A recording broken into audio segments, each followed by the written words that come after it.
এখানে আমাদের স্থানীয় পর্যায়ে আমাদের যে গ্যাস ব্যবহারের যে হার বৃদ্ধি পেয়েছে, এটি একটি অভাবনীয় ব্যাপার। আমাদের যারা এখানে আছেন তারা হয়তো এই বিষয়ে যারা কাজ করেন, এক্সপার্ট যারা কাজ করছেন তাদের হয়তো প্রাথমিক তাদের চিন্তায় এরকম ছিল না।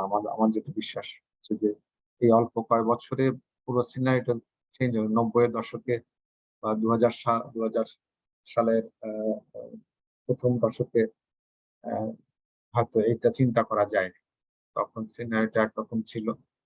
তখন আমাদের উদ্যোগটা ছিল কিভাবে ব্যবহারটা বাড়ানো হবে, কিভাবে উৎপাদিত গ্যাসটা আমরা ব্যবহার করতে পারি। সেটি নিয়ে আমাদের কনসার্ন ছিল এবং আমাদের সকল উদ্যোগ সেই লাইনে ছিল। কিন্তু গত ১০, ১২, ১২, ১৩ বছরে বাংলাদেশের অর্থনীতির যে অভাবনীয় পরিবর্তন এসেছে, মানুষের জীবনযাত্রার যে অভাবনীয় পরিবর্তন এসেছে, ইতিবাচক পরিবর্তন এসেছে, যে বিপ্লব সংঘটিত হয়েছে নীরবে।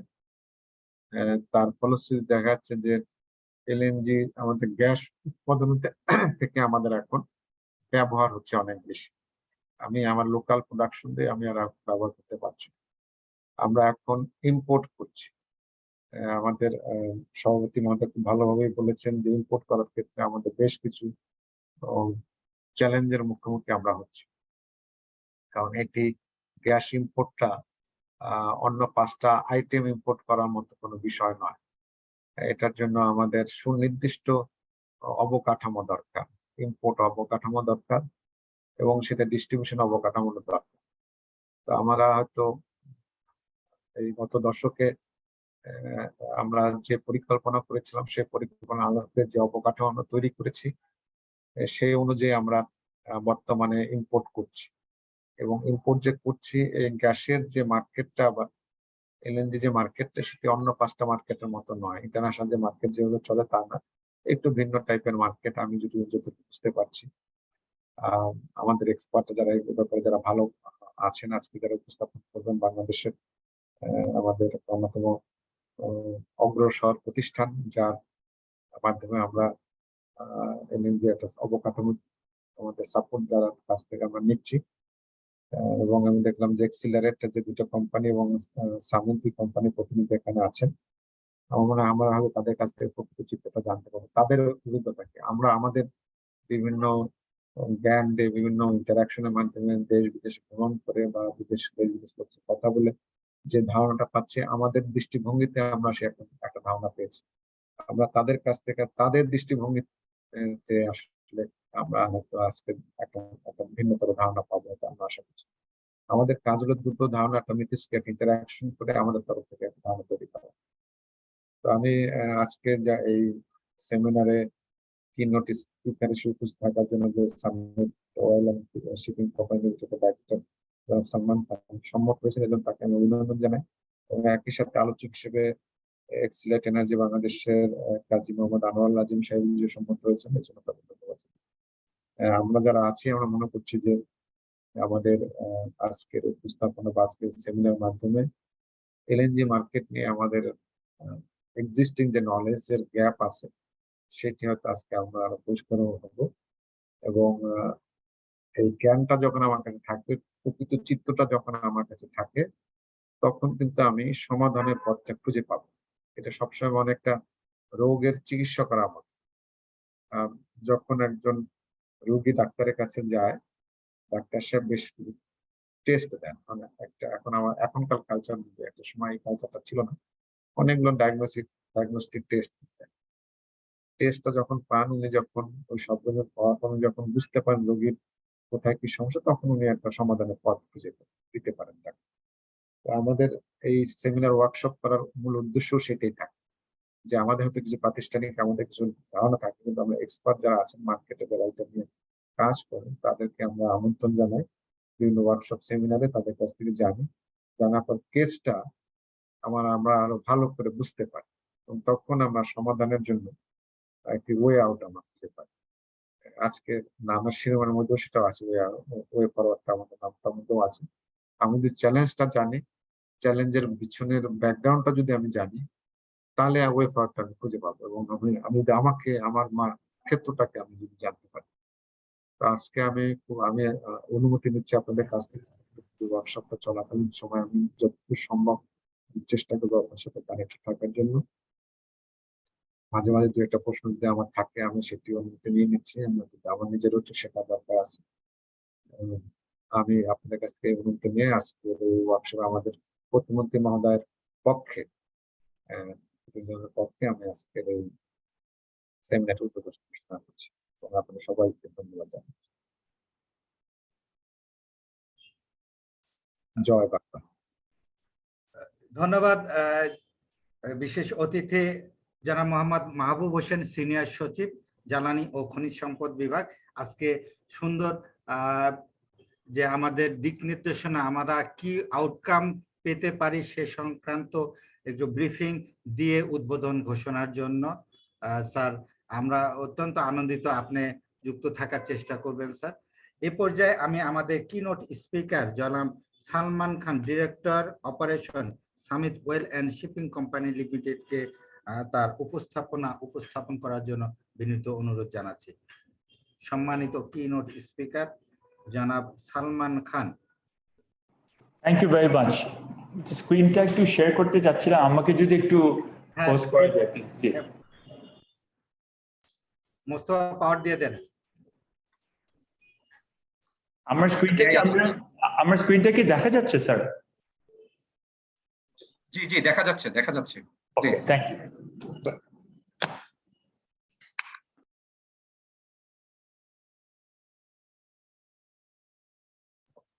Thank you very much. Honorable Chief Guest, State Minister for the Ministry of Power, Energy and Mineral Resources Division, Mr. Nasrul Hamid. Honorable Special Guest, Senior Secretary of Energy and Mineral Resources Division, Mr. Mohammad Mahbub Hussain. Honorable Chairman Petrobangla, Mr. Najmul Hassan. Honorable Chairman of the seminar, Director General of Hydrocarbon Unit, Mr. Abul Khair Muhammad Aminur Rahman, and respected guests from Energy and Mineral Resources Division, Power Division, Petrobangla, RPGCL, GTCL, Bangladesh Petroleum Corporation, all other respected guests and colleagues, Assalamu alaikum. My name is Salman Khan from Summit Group, and I'm very honored to be invited as the keynote speaker for this seminar, The LNG Market Scenario, Challenges and Way Forward. Please allow me to thank the Hydrocarbon Unit of the Energy Mineral Resources Division for arranging this seminar, which we believe is of utmost importance for Bangladesh. In this presentation, I will be covering the following topics: a short introduction to the development of Bangladesh, followed by the current scenario of natural gas and LNG in Bangladesh. We will then cover the global LNG markets, which will include pricing, plus the macroeconomic and geopolitical impact on LNG. Lastly, we will discuss the main challenges of LNG import and also humbly present what we believe is the right way forward to mitigate these challenges. Bangladesh's spectacular economic and social growth has been recognized by the recommendation of the United Nations Committee for Development Policy to graduate Bangladesh to a developing country from least developed country status. This has truly been a showcase of Bangladesh's collective strength and the incredible vision of the government of Bangladesh, led by the Honorable Prime Minister Sheikh Hasina. The decision to rely on LNG as the fuel of choice has already benefited Bangladesh. With the availability of primary fuel and electricity in the country, Bangladesh has been able to maintain a strong economic growth even during the difficult times of the pandemic. Honorable Prime Minister Sheikh Hasina in Leaders Summit on Climate said that every year Bangladesh is spending about $5 billion, which is about 2.5% of GDP on climate adaptation and resilience building measures. Bangladesh also observed Mujib Year in 2020 and 21 and planted 30 million saplings nationwide and adopted Mujib Climate Prosperity Plan to achieve low carbon economic growth. Regasified LNG is the best solution of clean energy sources for domestic use as well as for industrial activity in the region. Globally, we are seeing that LNG is the choice of energy and a much needed substitution for coal. Similarly, in Bangladesh, with the great foresight of the government, we are already focused on using LNG in our energy sector instead of other fuel-based resources. This is the current status of natural gas in Bangladesh. It is commonly understood that natural gas is the cleanest fossil fuel.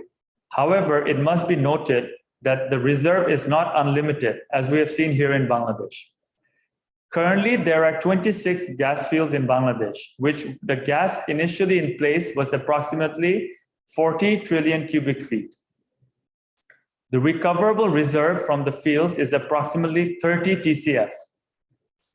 As we can see from the hydrocarbon unit's latest monthly report, Bangladesh has already produced around 19 TCF. This means that there is a remaining reserve of 10 TCF, which we believe can approximately be used for another 10 years. In 1975, Bangabandhu Sheikh Mujibur Rahman purchased 5 gas fields from Shell Oil Company, namely Titas, Hobiganj, Roshidpur, Koilashila, and Bakraba. In the next 50 years, these gas fields are now getting depleted. Another very critical point is that 50% of this natural gas is being produced from a single gas field in Bimiada. Therefore, if there is any disruption to this gas field, it can have a huge impact to the production and availability of natural gas in Bangladesh. Here we can see the natural gas demand and supply scenario of Bangladesh. Bangladesh's own natural gas is declining day by day, and it may decrease significantly more by 2030. The current demand for natural gas is 4,000 million cubic feet per day, whereas the production is about 2,300 million cubic feet per day. The graph also shows the growing demand of natural gas, and that is shown in 3 different scenarios. If we take just scenario B only, we can see that there is a high chance of the demand increasing to around 10,200 MMCFD by 2040. Scenarios like these only prove strongly that LNG is needed to fulfill the demand and supply gap. The following graph illustrates the percentage of natural gas and LNG being used by different sectors in Bangladesh. Bangladesh consumes close to 1 TCF of natural gas and regasified LNG per year. The power sector is the biggest end user and uses about 46% of the country's entire natural gas and LNG. As we are all aware and well versed by now, LNG is the liquid form of natural gas, where natural gas is cooled down to minus 161 degrees Celsius, and the volume is compressed to 600 times to transport through specially designed LNG carriers. It is then regasified offshore or onshore, receiving terminals, and then sent to the national grid as regasified natural gas. With the strong initiative and visionary decisions of the government led by the Honorable Prime Minister Sheikh Hasina and the Honorable State Minister Nasrul Hamid, Bangladesh has been able to control the natural gas crisis by commissioning 2 offshore terminals in the form of FSRUs and by importing LNG from 2 long-term contracts. The first FSRU was commissioned on the 19th of August 2018 by the American company Accelerate Energy. And I'm very proud to say that the second FSRU was commissioned on the 30th of April 2019 by Summit Group of Bangladesh. The governmental bodies of Petrobangla and RPGCL worked tirelessly to sign 2 long-term LNG supply contracts with Qatar Gas and Oman Trading. The imports for these long-term supply contracts has been ongoing since April 2018. Further to these contracts, to import additional quantity, the government has also been receiving LNG cargoes via the spot tender process. A total of 16 companies have signed the master sale and purchase agreement with Petrobangla, which enables them to participate in the tendering process.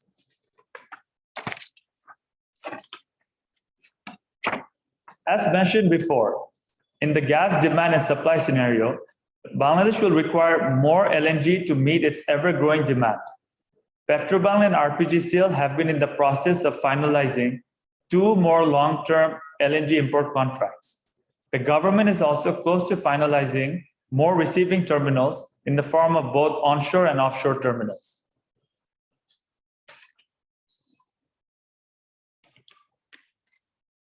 In 2021, the global LNG imports reached 372 million tons, increasing by 16 million tons compared to the previous year. The post-lockdown economic recovery and continued coal to gas transition resulted in a surge in LNG import. Asia remained the main demand center for LNG, growing by 7%. In 2021, global liquefaction capacity reached 462 million tons per annum, and many more projects are slowly coming to operation in the coming years. Global regasification capacity rose by 46 million tons per annum last year, reaching 993 million tons per annum in total. In 2021, 68 new vessels have also come into operation, which resulted in the LNG shipping fleet reaching 700 vessels. This also includes 48 FSRUs. Asia continues to be the leading importing region with a 73.2% share of global LNG imports. As we can see in this slide, Australia, Qatar, and the United States are the highest LNG exporters in the world, and China, Japan, and South Korea are the highest importers of LNG in the world. Bangladesh imported around 5 million tons in 2021, which is approximately 1.4% of the world's total LNG trade. The next 3 slides, I will cover the different pricing mechanism and indexes used in the LNG industry. In Asia, the spot market commonly refers to the Japan-Korea marker as the pricing index. The JKM index was very stable up to 2020, where the average price was close to $8 per MMBTU. However, since 2021, the JKM market has been very volatile, where the average price now has become around $30 per MMBTU. We have even seen the price go close to $85 per MMBTU. As the spot market is related to JKM, RPGCL has procured 29 cargoes with this pricing index. In 2020, the first cargo was purchased for around $3.8 per MMBTU, and the most recent cargo was bought in 2022 for around $25 per MMBTU. Between these cargoes, many cargoes were also purchased for $30+ per MMBTU due to market volatility. The Brent crude oil link pricing is the most commonly used index in the LNG industry. The 2 long-term contracts between the government of Bangladesh and Qatar Gas and Oman Trading is signed on this pricing index. The market volatility has also impacted this index, but not as much as the JKM index. When RPGCL started importing in 2018, the Brent crude oil price was $76 per barrel, and the most recent price is $110 per barrel, which can be seen in the first graph. In the second graph in blue, it is shown that the Qatar and Oman price also have been increasing following the Brent crude oil price. The Henry Hub gas-linked LNG pricing is commonly used in the United States and also some parts of Europe. This index is linked with the gas pricing and includes liquefaction and transportation costs as well. Similar to JKM and Brent, we can see that Henry Hub is also volatile and increased at a rapid pace. In 2019, it was around $2.7 per MMBTU, and most recently, the price has reached around $9 per MMBTU. Another pricing index used in the spot markets in Europe is TTF, which stands for Title Transfer Facility. This price has increased significantly, just like JKM has as well. LNG carrier charter rates also impacts the total LNG pricing, and just like the price of LNG has increased, the charter rates have also increased significantly. In the last 5 years, the charter rates have varied from $40,000 per day to $320,000 per day. In 2021, the average charter rate was $90,000 compared to $59,000 in 2020.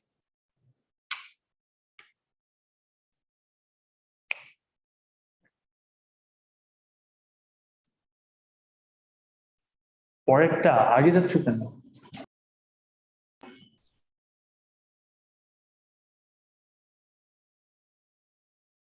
Sorry, বলেন।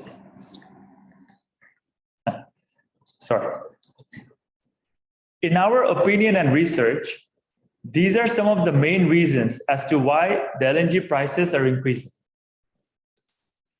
There is a rise in demand for LNG and a push to lower the demand for coal as the world moves away from other fossil fuels with the aim to reduce emissions by 45% by 2030 and reach net zero by 2050. As Asia is developing at a fast rate, there is a high demand for electricity in Asia, which has caused 73% of the global LNG imports to go to Asia, as I've mentioned before. As there is also more demand for LNG, liquefaction plants need to be commissioned quicker. However, there are long delays in construction of these plants, which we believe can be attributed to COVID-19. Lastly, as we are all aware, there is currently great geopolitical instability with the war in Ukraine. This war with Russia has caused great changes in the energy policies in Europe. The European Union is slowly cutting off its ties with Russia, which is causing the LNG prices to rise at very high levels. The controversial gas pipeline known as the Nord Stream 2 appears to be a major political issue as the commissioning has been delayed. So we believe these factors have caused LNG prices to rise significantly. We believe that there are many challenges Bangladesh will have to overcome both at the domestic level and internationally to procure LNG. As mentioned before, the main challenge for Bangladesh will be to bridge the gap between local production and demand. Therefore, we believe the following challenges are crucial to the further development of Bangladesh. The spot market continues to be very volatile as most suppliers are not willing to commit to long-term supplies because they can profit more from the spot market. Therefore, dependency on spot market can heavily hurt the customer. It is also difficult to get a long-term contract with the price expectations from 2018 and 2019. The markets have drastically changed, and it is up to all sides to adjust accordingly. Many European countries are rushing to secure LNG supply and FSRUs to overcome their own energy demand and their dependency on Russian gas. With the difficulty the global LNG markets are facing, Bangladesh will have to overcome many challenges to procure LNG at an affordable and competitive pricing from the international market. In my humble opinion, I would like to now present some of the ways we believe that these challenges can be mitigated. We believe that the government is already in the process of applying some of these methods, and we would humbly like to add a few more suggestions and solutions that may help our country to secure LNG at a more competitive price. As can be seen in this graph, high JKM prices are likely to continue for the next few years.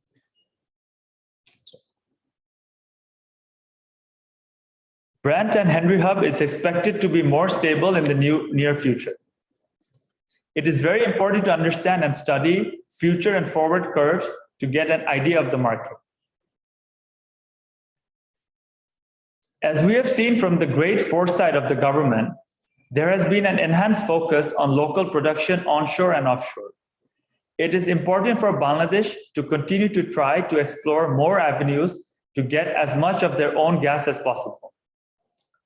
Short, medium, and long-term steps may be taken to import LNG efficiently. In the short term, LNG can be purchased from the spot market. However, as a shortlisted company ourselves, we believe that longer time should be given to spot tender participants to deliver the cargo.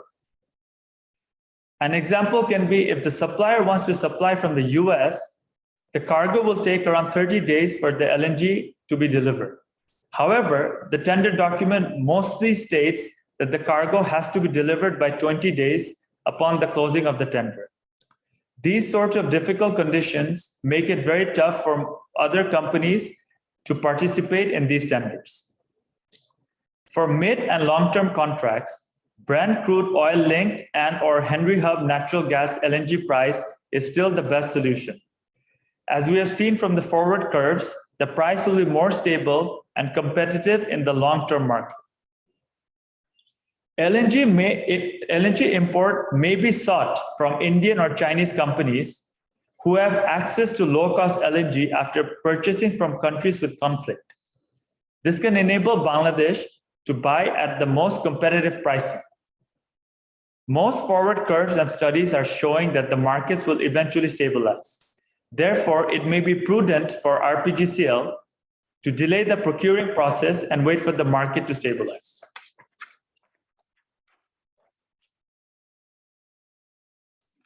We are aware of the big difference in import price and the government selling price to the end user.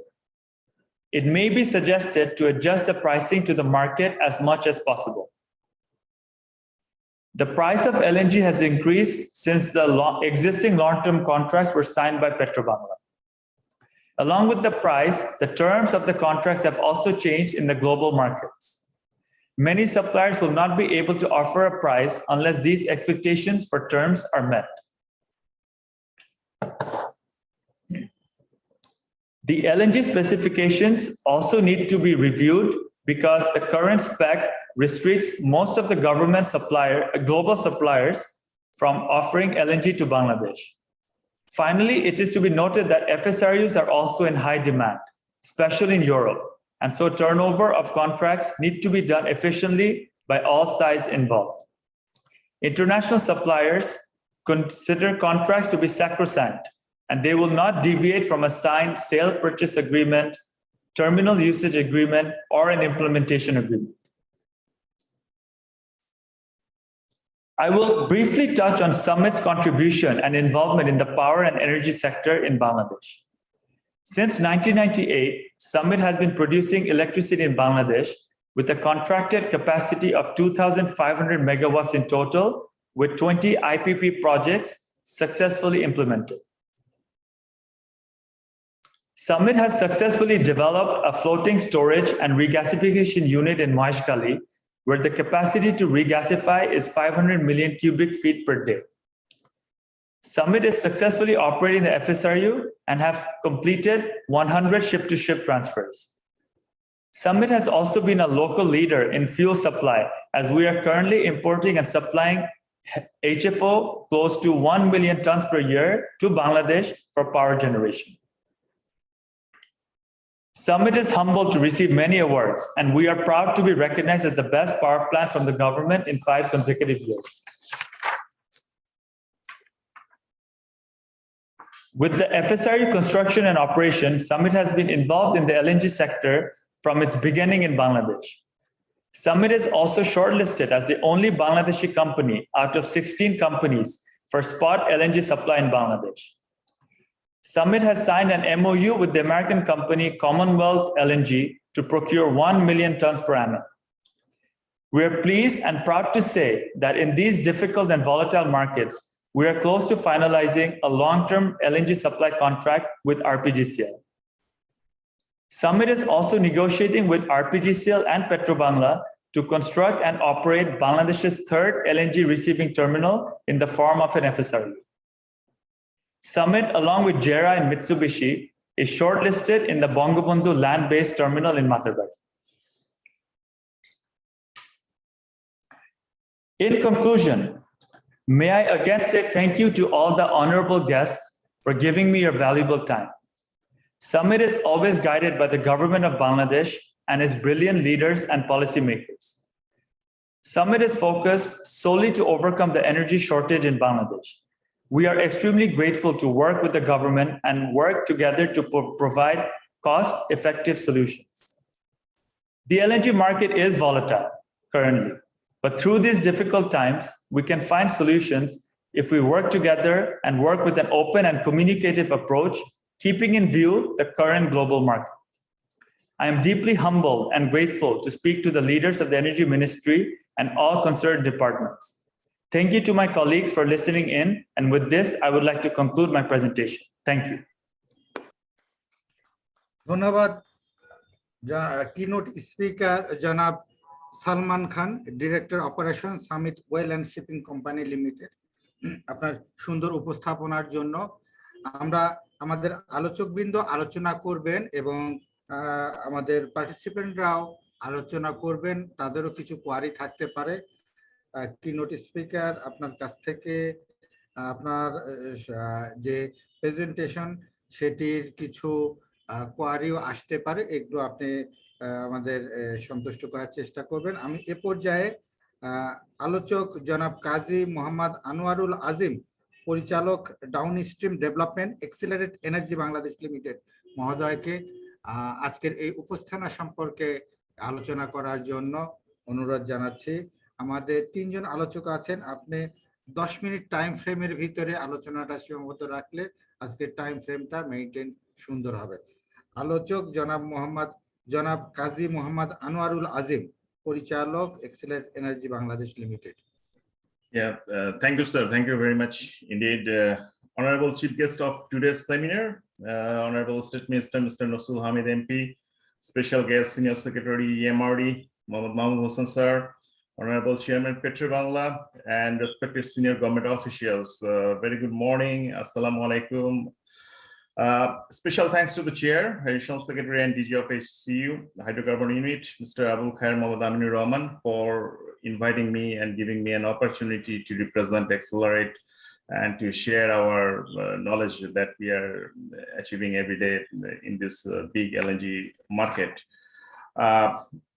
Thanks to Mr. Salman Khan, he has correctly pointed out and the challenges we are seeing in the global LNG market, and for his excellent presentation. I'll not dive into the details about the background of Accelerate and what Accelerate is doing and whatever it is. I mean, our customers should speak about us, so I'll leave it to our customers. So, একটু interrupt করছি কাজী আনোয়ারুল আজিম সাহেব, আপনার আলোচনা ইংলিশের পাশাপাশি বাংলাও স্থান পেতে পারে, which you feel comfortable এবং will be comfortable to our participant also. Okay, thank you. Thank you sir. আমি লোকাল ছেলে, সো কোনো অসুবিধা নাই বাংলায়। আমি তাহলে প্রথমে এভাবে শুরু করি। আসলে আমরা তো দেখছি যে আমরা একটা খুব কঠিন সময়ের মধ্যে দিয়ে যাচ্ছি, তাহলে কেন এই কঠিন সময়ে আসলো, হ্যাঁ, কিভাবে মার্কেটটা টাইট হলো। প্রথম জিনিস যেটা হয়েছে স্যার, সেটা হচ্ছে যে কোভিড যখন আসলো আচমকা 2020 সালে, তখন হঠাৎ করে ডিমান্ড ডিস্ট্রাকশন হলো। দেখা গেল কি গ্লোবালি অনেকেই আপনার এলএনজি কার্গো নেওয়া বন্ধ করে দিচ্ছে, ক্যান্সেল করছে, and thanks to Bangladesh has successfully managed to take all the cargos under their obligation. এবং এর ফলে যে জিনিসটা ঘটেছে, সেই সময় সাধারণত যেটা ঘটে যে যারা সাপ্লায়ার থাকে তারা ডিমান্ডের উপর বেস করে ওরা ওদের লিকুইফিকেশন প্ল্যান্টের ইনভেস্টমেন্ট এবং এই কাজগুলো করে থাকে। এবং আপনারা হয়তো সবাই জানেন যে একটা লিকুইফিকেশন প্ল্যান্টের জন্য যে ইনভেস্টমেন্টটা লাগে সেটা অনেক প্রচুর এবং সময় সাপেক্ষ, এবং এটা রিটার্নটাও অনেক পরে আসে, এবং সেখানে লেন্ডার থেকে শুরু করে ব্যাংক অনেকে ইনভলভ থাকে। সো আচমকা বললেই চট করে বাজারে সাপ্লাই বাড়ানো সম্ভব হয় না, যদিও কারোর ক্যাশ থাকে। তো যখন এই কোভিড হিট করলো এবং ডিমান্ড ডিস্ট্রাকশন হলো, হঠাৎ করে দেখা গেল কি যে লিকুইফিকেশন প্ল্যান গুলো আসার যে প্রসেসটা চলছিল সেই জিনিসটা ডিস্ট্রাক্ট হয়ে গেল। এটা হচ্ছে এক নাম্বার জিনিস। বিকজ এবং এরপরে যে জিনিসটা ঘটলো যে হঠাৎ করে দেখা গেল যে কোভিড থেকে অনেকেই রিবাউন্ড করে ফিরে আসছে, বিশেষ করে চায়নাতে সবার প্রথমে কোভিড হলো, কিন্তু দেখা গেল কি যে 2020-এর পরে 2021-এর দিকে চায়নার ডিমান্ড এত বেড়ে গেল যে এটা টোটালি আনএক্সপেক্টেড। এর পাশাপাশি আরো কিছু ঘটনা ঘটলো। সেই ঘটনাটা কি, যেমন ধরেন ইউরোপ এবং আমেরিকাতে ওরা অনেকে ন্যাচারাল গ্যাস স্টোরেজ ইউজ করে এবং দেখা যায় যে ওরা সামারে গ্যাসটাকে স্টোর করে, উইন্টারে যখন তাদের ডিমান্ড হাই হয় তখন তারা ইউজ করে। তো যেহেতু একটা ডিমান্ড ডিস্ট্রাকশন হয়েছিল, ইউরোপ ছিন্ন ভিন্ন হয়ে গিয়েছিল, তাদের ফোকাসটা ছিল কোভিড পেশেন্টদেরকে কিভাবে হ্যান্ডেল করবে, ডেথ রেটটাকে কিভাবে কমাবে, তখন দেখা গেল যে তাদের এই স্টোরেজ ক্যাপাসিটিটা কমে গেল। এবং উইন্টারে গিয়ে 2021 উইন্টারে গিয়ে তখন দেখা গেল কি যে তাদের কাছ থেকে প্রচুর ডিমান্ড আসা শুরু হলো। এর সাথে সাথে আরো কিছু ন্যাচারাল ক্যালামিটি যোগ হলো, যেমন প্রত্যেকেই প্রে করছিল যাতে জার্মানির অফ কোস্টে যতগুলো উইন্ডমিল আছে সেই উইন্ডমিল গুলো যেন পর্যাপ্ত বাতাস পায় এবং পর্যাপ্ত পাওয়ার জেনারেশন হয় উইন্টার, আদারওয়াইজ তারা একদম শীতে মারা যাবে, এরকম একটা অবস্থা। এবং এর পাশাপাশি ল্যাটিন আমেরিকাতেও দেখা গেল কি যে বেশ কিছু খরা হলো এবং খরার ফলে তাদের ডিমান্ডও প্রচন্ডভাবে বেড়ে গেল, বিকজ সেখানেও বেশ কিছু পাওয়ার প্ল্যান্ট আছে যারা নাকি আপনার হাইড্রোবেস পাওয়ার প্ল্যান্ট, তো তাদের ওইখানেও এলএনজি ডিমান্ড বেড়ে গেল। তো এই যখন ঘটনা ঘটলো, একদিকে যেমন সাপ্লাইটা প্রোগ্রেসটা বন্ধ হয়ে গেল, আরেকদিকে হঠাৎ করে আচমকা ডিমান্ডটাও বেড়ে গেল, তখন পুরো মার্কেটটা আসলে আনস্টেবল হয়ে গেল। এবং কোভিড থেকে আমরা বের হতে না হতেই আমরা দেখলাম কি যে একটা রাজনৈতিক অস্থিতিশীলতা ইউরোপ জুড়ে শুরু হয়ে গেছে। এটা কবে শেষ হবে এবং এটার ইম্প্যাক্টটা যে কি হবে, কোথায় গিয়ে দাঁড়াবে, এটা প্রেডিক্ট করাটা আসলেই খুব ডিফিকাল্ট হয়ে গেছে। তো এইরকম একটা টাইট সিচুয়েশনে আসলে ডেফিনেটলি কারোর হাতেই একটা ক্রিস্টাল বল নাই যেটা দেখে বলে দিতে পারবে যে ভবিষ্যৎ কি হবে না হবে, বাট প্রত্যেকেই যেটা চেষ্টা করে বা প্রত্যেকটা বায়ার এবং প্রত্যেক সেলারের যে জিনিসটা চেষ্টা করা উচিত সেটা হচ্ছে যে কিভাবে আমরা একটা প্রোটেকশন নিতে পারি এবং আমাদের একটা স্ট্র্যাটেজি থাকে যে স্ট্র্যাটেজি দিয়ে আমরা এই সিচুয়েশন গুলোকে ওভারকাম করতে পারি। হ্যাঁ, তো সেই হিসাবে আমরা যেটা দেখছি আর কি শর্ট টার্মে যে একটা মেজর ডিমান্ড রিডাকশন দরকার, বিকজ ইন শর্ট টার্মে অ্যাকচুয়ালি কোনো সাপ্লাই আসার কোনো সম্ভাবনা নাই। তাহলে কি হবে, তাহলে আমাদের অনেক বায়ার যারা আছে শর্ট টার্মে অ্যাকচুয়ালি তারা এলএনজি পাবে না। এবং এই ডিমান্ড ডিস্ট্রাকশন করার জন্যই আমি সালমান খান সাহেবের যে স্লাইডটাতে দেখলাম যে spot price nearly 4000% or something বিশাল বেড়ে গেছে এবং এটা কেউ কখনো কল্পনাও করে নাই। এটার কারণটা হচ্ছে ডিমান্ডটাকে ডিস্ট্রাক্ট করার জন্য। এবং সবাই প্রে করছে যাতে করে সামনে একটা সাপোর্টিভ ওয়েদার থাকে, যাতে করে কোনো হারিকেন না হয় এবং হোপফুলি ওয়েদার ফেভারেবল কন্ডিশন থাকে, বিশেষ করে ইউরোপে, যাতে করে তারা এই যে এখন যে স্টোরেজ ক্যাপাসিটি যেটা নাকি ওরা ডিপ্লিট করে ফেলেছিল সেই জিনিসটা যাতে ওরা প্রপারলি ফিল আউট করতে পারে এবং আলটিমেটলি যাতে ডিমান্ডের উপরে চাপটা কমে। এবং আমরা আরেকটা জিনিস দেখছি যে যখনই এ ধরনের কোনো যুদ্ধ হয়, ইনফ্যাক্ট একটা থার্ড পার্টি কিন্তু সবসময় এখানে থাকে। আমরা সবসময় কিন্তু বায়ার এবং সেলার এই দুটো পার্টিকে নিয়ে কথা বলি, কিন্তু বায়ার যখন একটা রিগ্যাসিফিকেশন ফ্যাসিলিটিস ডেভেলপ করে এবং সেলার যখন একটা লিকুইফিকেশন ফ্যাসিলিটিস ডেভেলপ করে, এখানে একজনই কিন্তু খুব ইম্পর্টেন্ট রোল প্লে করে, যার রোলটা ছাড়া কিন্তু আসলে কোনো প্রজেক্টই হওয়া সম্ভব না। তিনি হচ্ছেন ব্যাংক বা লেন্ডার। সো যখনই কোনো আনস্টেবল সিচুয়েশন তৈরি হয় যে কোনো জায়গায়, তখনই ব্যাংক যে কাজটা করে, ব্যাংক তার রিস্ক প্রিমিয়ামটাকে বাড়িয়ে দেয়, ইন্টারেস্ট রেট বেড়ে যায়, ইনফ্লেশন হাই হয় এবং আলটিমেটলি এটার খেসারতটা বায়ার এবং সেলার দুজনের কাছেই চলে আসে। হয় সেলারকে লো প্রাইসে সেল করতে হবে অথবা বায়ারকে হাই প্রাইসে কিনতে হবে। বিষয়টা অনেকটা এরকম দাঁড়ায় যায় এবং লেন্ডারদের এবং ব্যাংকাররা এক্ষেত্রে অনেকটাই ডিকটেট করে। আমরা দেখেছি বাংলাদেশে কোভিডে কিন্তু অনেক প্রতিষ্ঠান বন্ধ হয়ে গেছে, অনেকে হয়তো রিচও হয়েছে, সবকিছু হয়েছে, কিন্তু আলটিমেটলি দেখেন ব্যাংক বা ফিনান্সিয়াল প্রতিষ্ঠানগুলো কিন্তু মোটামুটি গ্লোবালি সবাই সার্ভাইভ করে গেছে।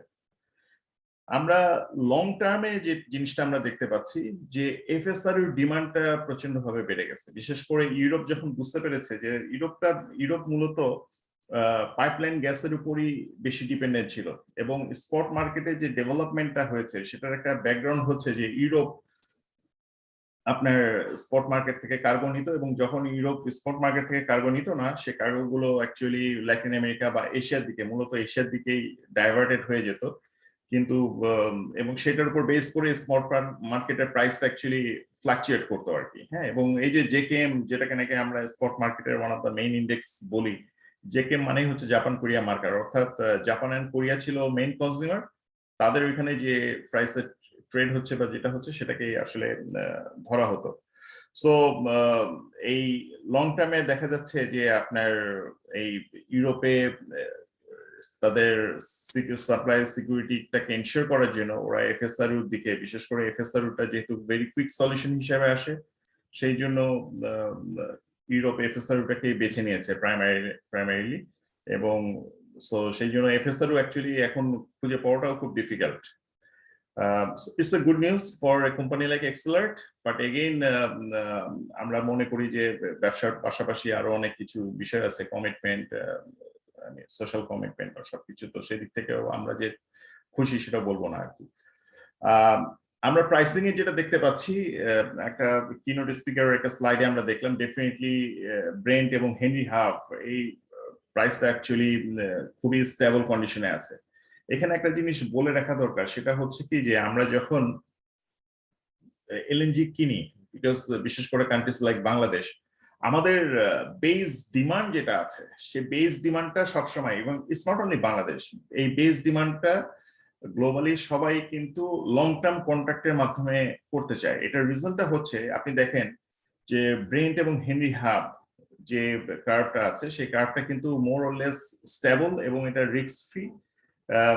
রিস্ক ফ্রি এই কারণে বলছি যে এটার মধ্যে খুব একটা ভলাটিলিটি সেভাবে নাই, এবং ব্রেন্ট বেস যে সমস্ত কন্ট্রাক্ট গুলো হচ্ছে যেহেতু সেটা 3 মান্থসের অ্যাভারেজ প্রাইস, সো আচমকা যদি ব্রেন্টের প্রাইস কোনো মাসে $100 উপরে চলে যায়, তারপর দেখা যায় কি যে মোটামুটি বায়াররা মোটামুটি একটা স্যাটিসফ্যাক্টরি লেভেলেই কিনতে পারে compare to the spot market. So এখানে আমরা দেখতে পাচ্ছি যে টিটিএফ এবং জেকেএম এর তুলনায় ব্রেন্ট এবং হেনরি হাবের উপরে জোরটা সবাই দিচ্ছে, এবং পোর্টফোলিও ডাইভার্সিফিকেশন বলে একটা বিষয় আছে, সেই দিকটা চিন্তা করলে দেখা যাচ্ছে কি যে অনেক বায়ারই তাদের পোর্টফোলিওতে কিছু কন্ট্রাক্ট রাখছে ব্রেন্ট বেস, কিছু কন্ট্রাক্ট রাখছে হেনরি হাব বেসড। অর্থাৎ কোনো সময় যদি ব্রেন্ট উল্টা দিকে দৌড়াতে শুরু করে তখন হয়তো হেনরি হাব দৌড়াবে না, তখন তারা আলটিমেটলি ওভারঅল তাদের পোর্টফোলিওটাকে তারা প্রপারলি ম্যানেজ করতে পারবে। এটা হচ্ছে গিয়ে একটা বিষয়। এবং আরেকটা বিষয় আছে যে আমরা যখন একটা কন্ট্রাক্ট করব কোনো এলএনজি সাপ্লাইয়ের সাথে, যদি আমরা ব্রেন্ট এবং হেনরি হাব বেস কন্ট্রাক্ট করি, তাহলে সেই সেলার যে অ্যাডভান্টেজটা পায় সেটা কি, সেটা হচ্ছে যে সে প্রপারলি তার যে লেন্ডার বা যে ব্যাংকার, যার কথা প্রথমে বললাম যে they play a very important role, তারা কখনোই সিনে আসে না কিন্তু অ্যাকচুয়ালি দে কন্ট্রোল এভরিথিং। তখন হয় কি, ব্যাংকাররা যেহেতু এটা একটা এস্টাবলিশড একটা কন্ট্রাক্ট স্যাক্রোস্যাঙ্ক্ট, তখন তারা ওই জিনিসটাতে ইনভেস্ট করতে বেশি স্বাচ্ছন্দ্য বোধ করে, তখন এটা সেলারদের জন্য বেশি হয়। সো এক্ষেত্রে সাধারণত আমরা গ্লোবালি যেটা দেখছি যে সকল বায়াররাই আপনার মূলত ব্রেন্ট এবং Henry hub linked long term contract করছে, এবং স্পটের ক্ষেত্রে হয়তো জেকেএম বা সেই জায়গাগুলোতে ট্রাই করছে যে কি হয় না হয়।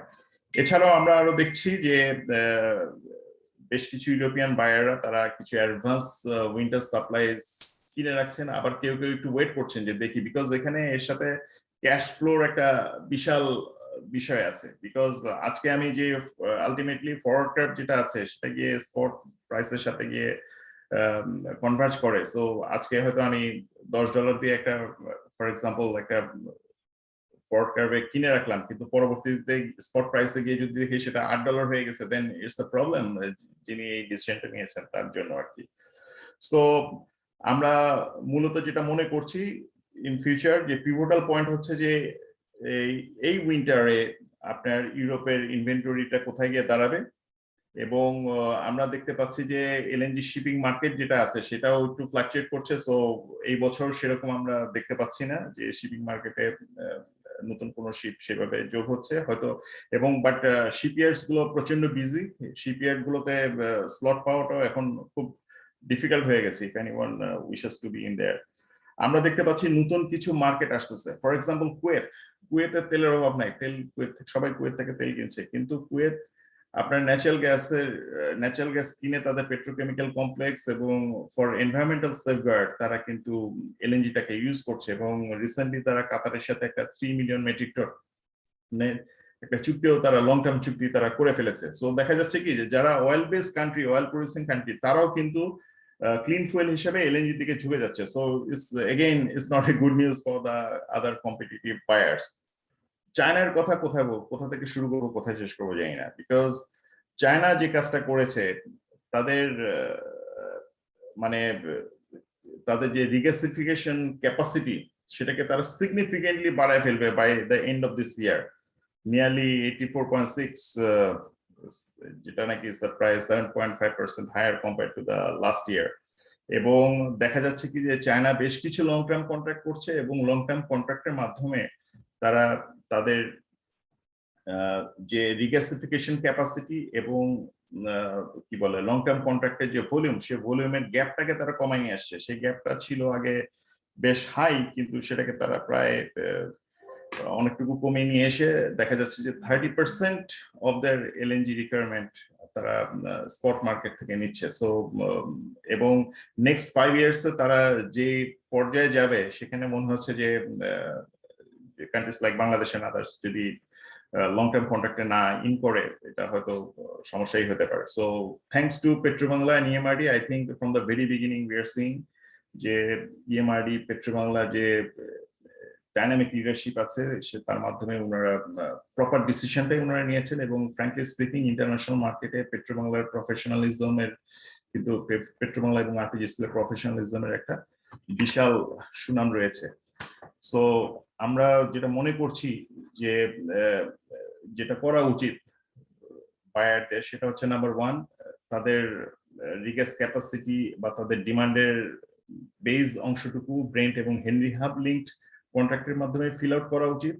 এবং স্পট থেকেও স্পটের যে অপশন যে অস্ত্রটা সেই অস্ত্রটাও তাদের হাতে থাকা উচিত। এবং আমরা পাশাপাশি মনে করছি যে ডাউন স্ট্রিমে আপনার ইনভেস্টমেন্টটাকে কন্টিনিউ করা উচিত। অর্থাৎ এলএনজি সাপ্লাই নাই বলে যে আমি এখন পাওয়ার প্ল্যান্ট করা বন্ধ করে দিব বা রিগ্যাস ক্যাপাসিটি এক্সপানশন বন্ধ করে দিব সেটা করা উচিত না। বিকজ সেলাররা সবসময় ফলো করে যে মার্কেটে বায়াররা কিভাবে রিয়াক্ট করছে।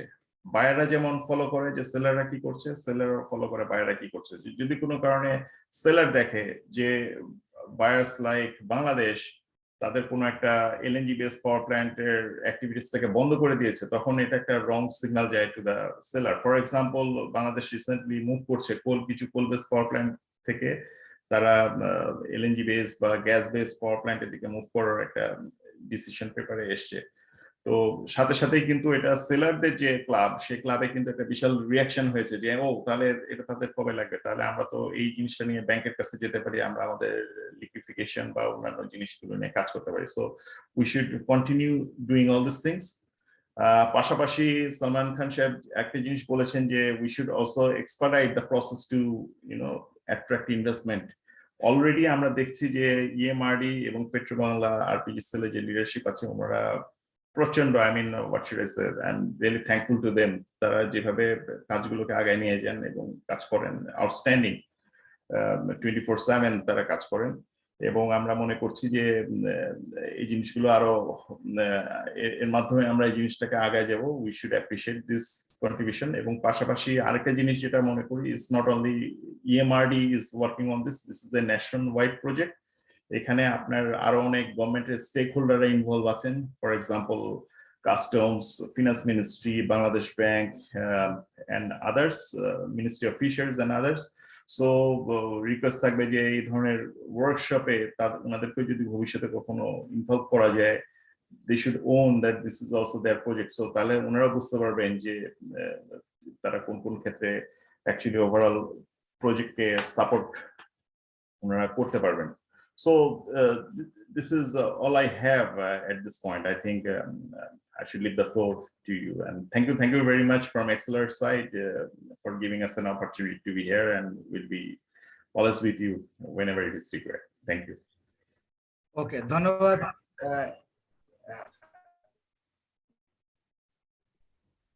জনাব কাজী আনোয়ারুল আজিম, মার্কেটিং এ গ্লোবাল ইন্টারভেনশনকে আপনি সুন্দরভাবে আনার চেষ্টা করেছেন।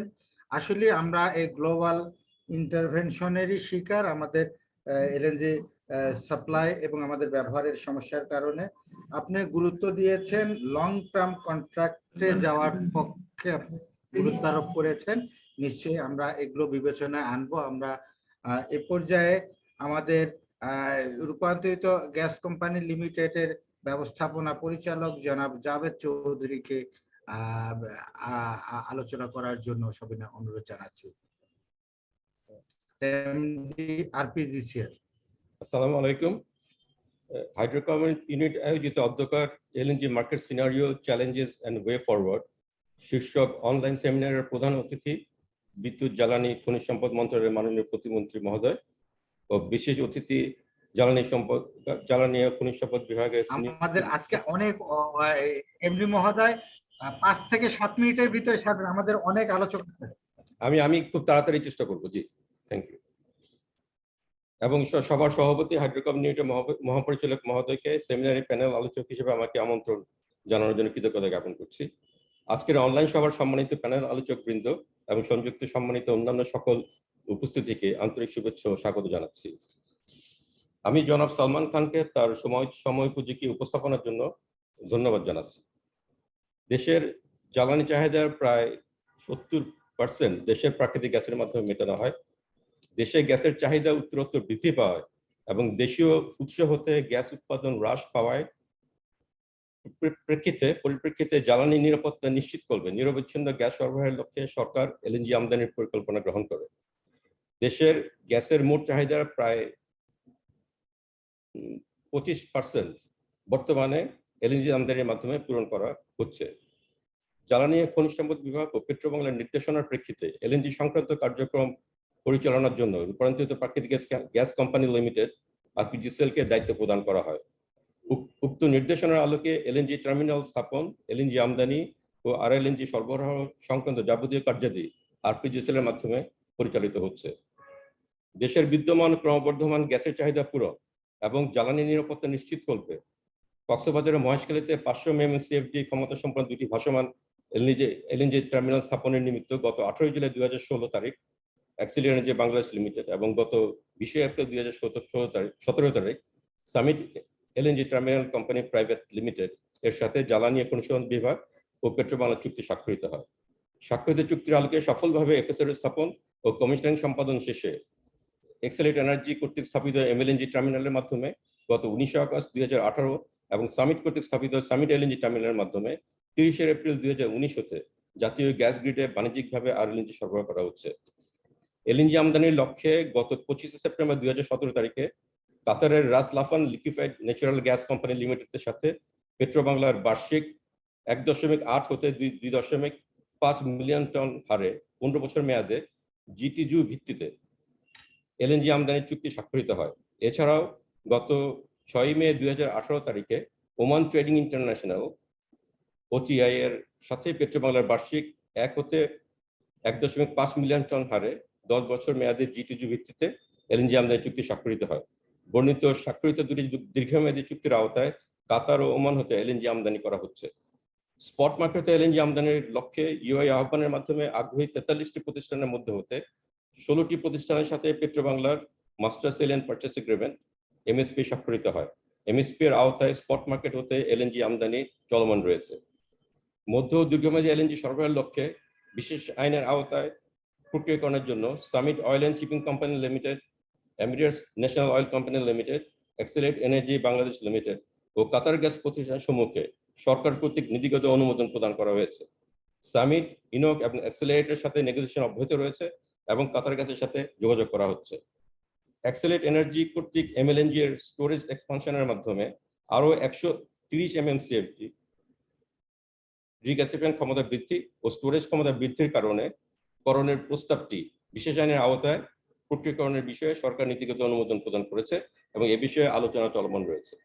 মহেশখালী এলাকায় সামিট কর্তৃক আরো একটি এফএসআর স্থাপনের বিষয়ে গত 11 অক্টোবর 2021 তারিখে জ্বালানি ও খনিজ সম্পদ বিভাগ বরাবর প্রস্তাব দাখিল করা হলে বর্ণিত প্রস্তাবটি বিশেষ আইনের আওতায় প্রক্রিয়াকরণের বিষয়ে সরকার নীতিগত অনুমোদন প্রদান করে। বর্তমানে সামিটের সাথে খসড়া চুক্তি প্রণয়নের কাজ চলমান রয়েছে।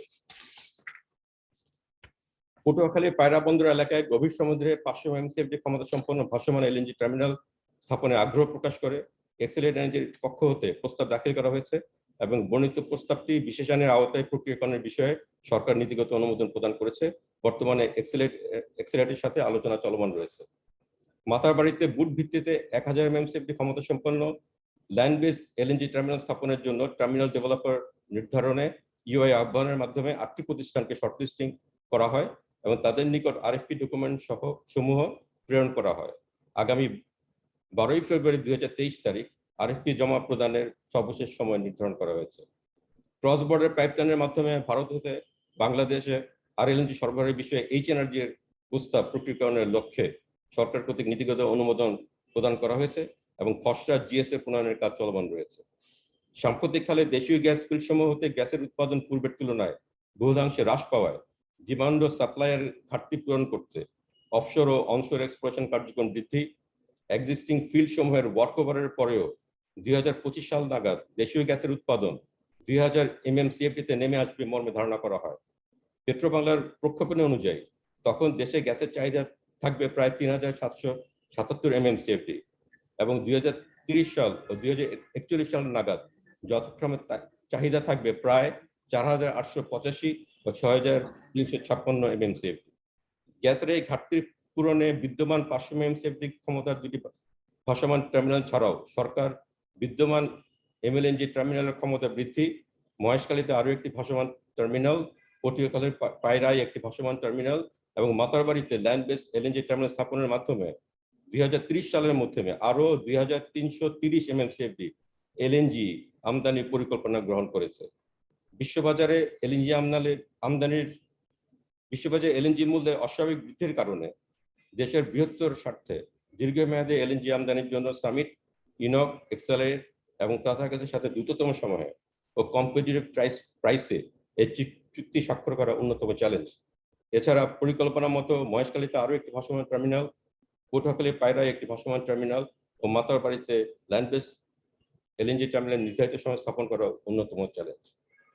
সকলকে ধন্যবাদ।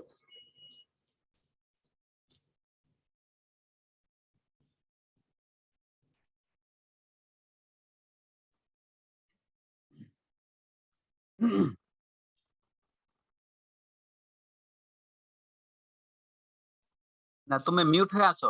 আমিনুল মিউট হয়ে আছো। আমিনুল শোনা যায় না। হ্যাঁ, ধন্যবাদ এমডি আরপিসিজিএল জনাব জাভেদ চৌধুরী। আপনার আলোচনায় আমাদের জ্বালানি ও খনিজ সম্পদ বিভাগের মাধ্যমে আজকের এই আলোচ্য সূচি এলএনজি মার্কেটিং সম্পর্কে আমাদের যে উদ্যোগ সে সম্পর্কে আপনার আলোচনায় আমাদের উদ্যোগগুলো আমরা জানতে পারলাম, আমাদের অংশগ্রহণকারীরা জানতে পারলেন। এ ব্যাপারে আমাদের অবস্থান, আমাদের চিন্তা করার ওয়ে ফরওয়ার্ড গুলো আমাদেরকে অনুপ্রাণিত করবে। এ পর্যায়ে আমি আলোচনা করার জন্য অনুরোধ জানাচ্ছি ডক্টর মোহাম্মদ শের আলী, অতিরিক্ত সচিব জ্বালানি ও খনিজ সম্পদ বিভাগ। জনাব ডক্টর মোহাম্মদ শের আলী। আসসালামু আলাইকুম। আজকের সেমিনারের মাননীয় প্রধান অতিথি, শ্রদ্ধেয় বিশেষ অতিথি, জ্বালানি ও খনিজ সম্পদ বিভাগের সিনিয়র সচিব মহোদয়, কিনোট স্পিকার, আলোচক বৃন্দ এবং যারা সংযুক্ত আছেন, সবাইকে আমার ব্যক্তিগত পক্ষ থেকে আবারও স্বাগত জানিয়ে আমার আলোচনা শুরু করতে যাচ্ছি। তবে আলোচনার শুরুর আগেই আমাদের সভাপতি মহোদয় বাংলায় বলার অনুমতি দিয়েছেন, সেই হিসাবে আমি আমার বাংলায় কথাগুলো বলতে চাচ্ছি এবং একই সাথে সভাপতি মহোদয়কে ধন্যবাদ এবং কৃতজ্ঞতা জানাচ্ছি আমাকে কিছু বলার সুযোগ করে দেওয়ার জন্য। আজকে সেমিনার পেপারটা পুরোটাই মনোযোগ দিয়ে আমি শুনেছি। সেমিনার পেপারটা খুব সুন্দর এবং ওয়েল কাভার্ড। যতগুলো বিষয় ইনক্লুড করা দরকার মোটামুটি পেপারে সুন্দরভাবে ইনক্লুড করা হয়েছে। এখানে যেমন ভবিষ্যৎ ডিমান্ডের কথা আছে, আমাদের কোন কোন সেক্টরে আমাদের গ্যাস ব্যবহৃত হচ্ছে তারও সিনারিও আছে, আমাদের চ্যালেঞ্জ গুলো আছে এবং বিশেষ করে আর একটি বিষয় এই পেপারে খুব সুন্দর করে উপস্থাপন করা হয়েছে, সেটা হচ্ছে যে আমাদের চ্যালেঞ্জ গুলো কি। এই চ্যালেঞ্জ গুলো যেমন প্রেজেন্ট টাইমের জন্য, ফিউচারেও আমাদের কি হতে পারে সেগুলো বলেছে। এবং সবচেয়ে যে বিষয়টা আমি খুব ইমপ্রেসড হয়েছি সেটি হচ্ছে যে ওয়ে ফরওয়ার্ড, আমরা ভবিষ্যতে কিভাবে আগাতে পারি, আমাদের চ্যালেঞ্জ গুলো মোকাবেলার সুযোগ কোথায় আছে এবং কোন কোন জায়গাগুলোকে আমরা টাচ করলে, কোন কোন জায়গাগুলোকে আমরা অ্যাড্রেস করলে আমাদের চ্যালেঞ্জগুলো মোকাবেলা করা যাবে, সেই বিষয়গুলোতে বেশ সুন্দরভাবে এখানে তুলে ধরা হয়েছে। তবে যে বিষয়গুলোতে আমাদের আরো একটু জানার আগ্রহ তৈরি হয়েছিল, যে জায়গাগুলো আরো একটু এলাবোরেটেড হলে আমাদের জন্য খুব সুবিধা হতো, সেই বিষয়টা একটু আমি একটু আলোচনায় নিয়ে আসতে চাই। একটি বিষয়টা হচ্ছে যে শেষের দিকে এসে এইটা সামিটের বিষয়টাকে খুব হাইলাইট করা হয়েছে। বিষয়টা আমাদের সেমিনারের টপিকসটা কিন্তু LNG market scenario, challenges and way forward. কিন্তু কনক্লুশনে এসে সামিটকে হাইলাইট করা হয়েছে। এটা এমন হতে পারে যে সামিটের পক্ষ থেকে উপস্থাপন করা হয়েছে, সেই কারণের জন্য এটা ঘটতে পারে, এটাই স্বাভাবিক। তারপরে আমি বলছি কি জেনারেলাইজ ফর্মে আসলে এইটার আরো একটা দিক আমাদের কাছে আসতো। দ্বিতীয় আর একটা বিষয় হচ্ছে যে আমাদের যে চ্যালেঞ্জের মধ্যে এই এট প্রেজেন্ট টাইমে যে চ্যালেঞ্জটা, বিশেষ করে আমাদের গ্লোবাল সিচুয়েশনের কারণে আমাদের ওশেন ইন্স্যুরেন্সটা একটা ফ্যাক্টর হয়ে গেছে। কারণ আমাদের জাহাজ চলাচলের ক্ষেত্রে নানা ধরনের চ্যালেঞ্জ গুলো আসছে, নানা ধরনের সমস্যাগুলো আছে, যার ফলে আমাদের ইন্স্যুরেন্সটা বেড়ে গেছে, যেটা আমাদের প্রাইসিংটাকে এফেক্ট করছে। সেই বিষয়গুলো আরো হাইলাইটেড হলে ভালো হতো। আরেকটা বিষয় যেটা আমি বলতে চাই সেটা হচ্ছে যে আমাদের ডিমান্ড ক্যালকুলেশনের জন্য বিশেষ করে আমাদের যে ফ্যাক্টর গুলোকে কনসিডার করা হয়েছে, তার সাথে একটা ফ্যাক্টরকে এখানে আনা হয়নি।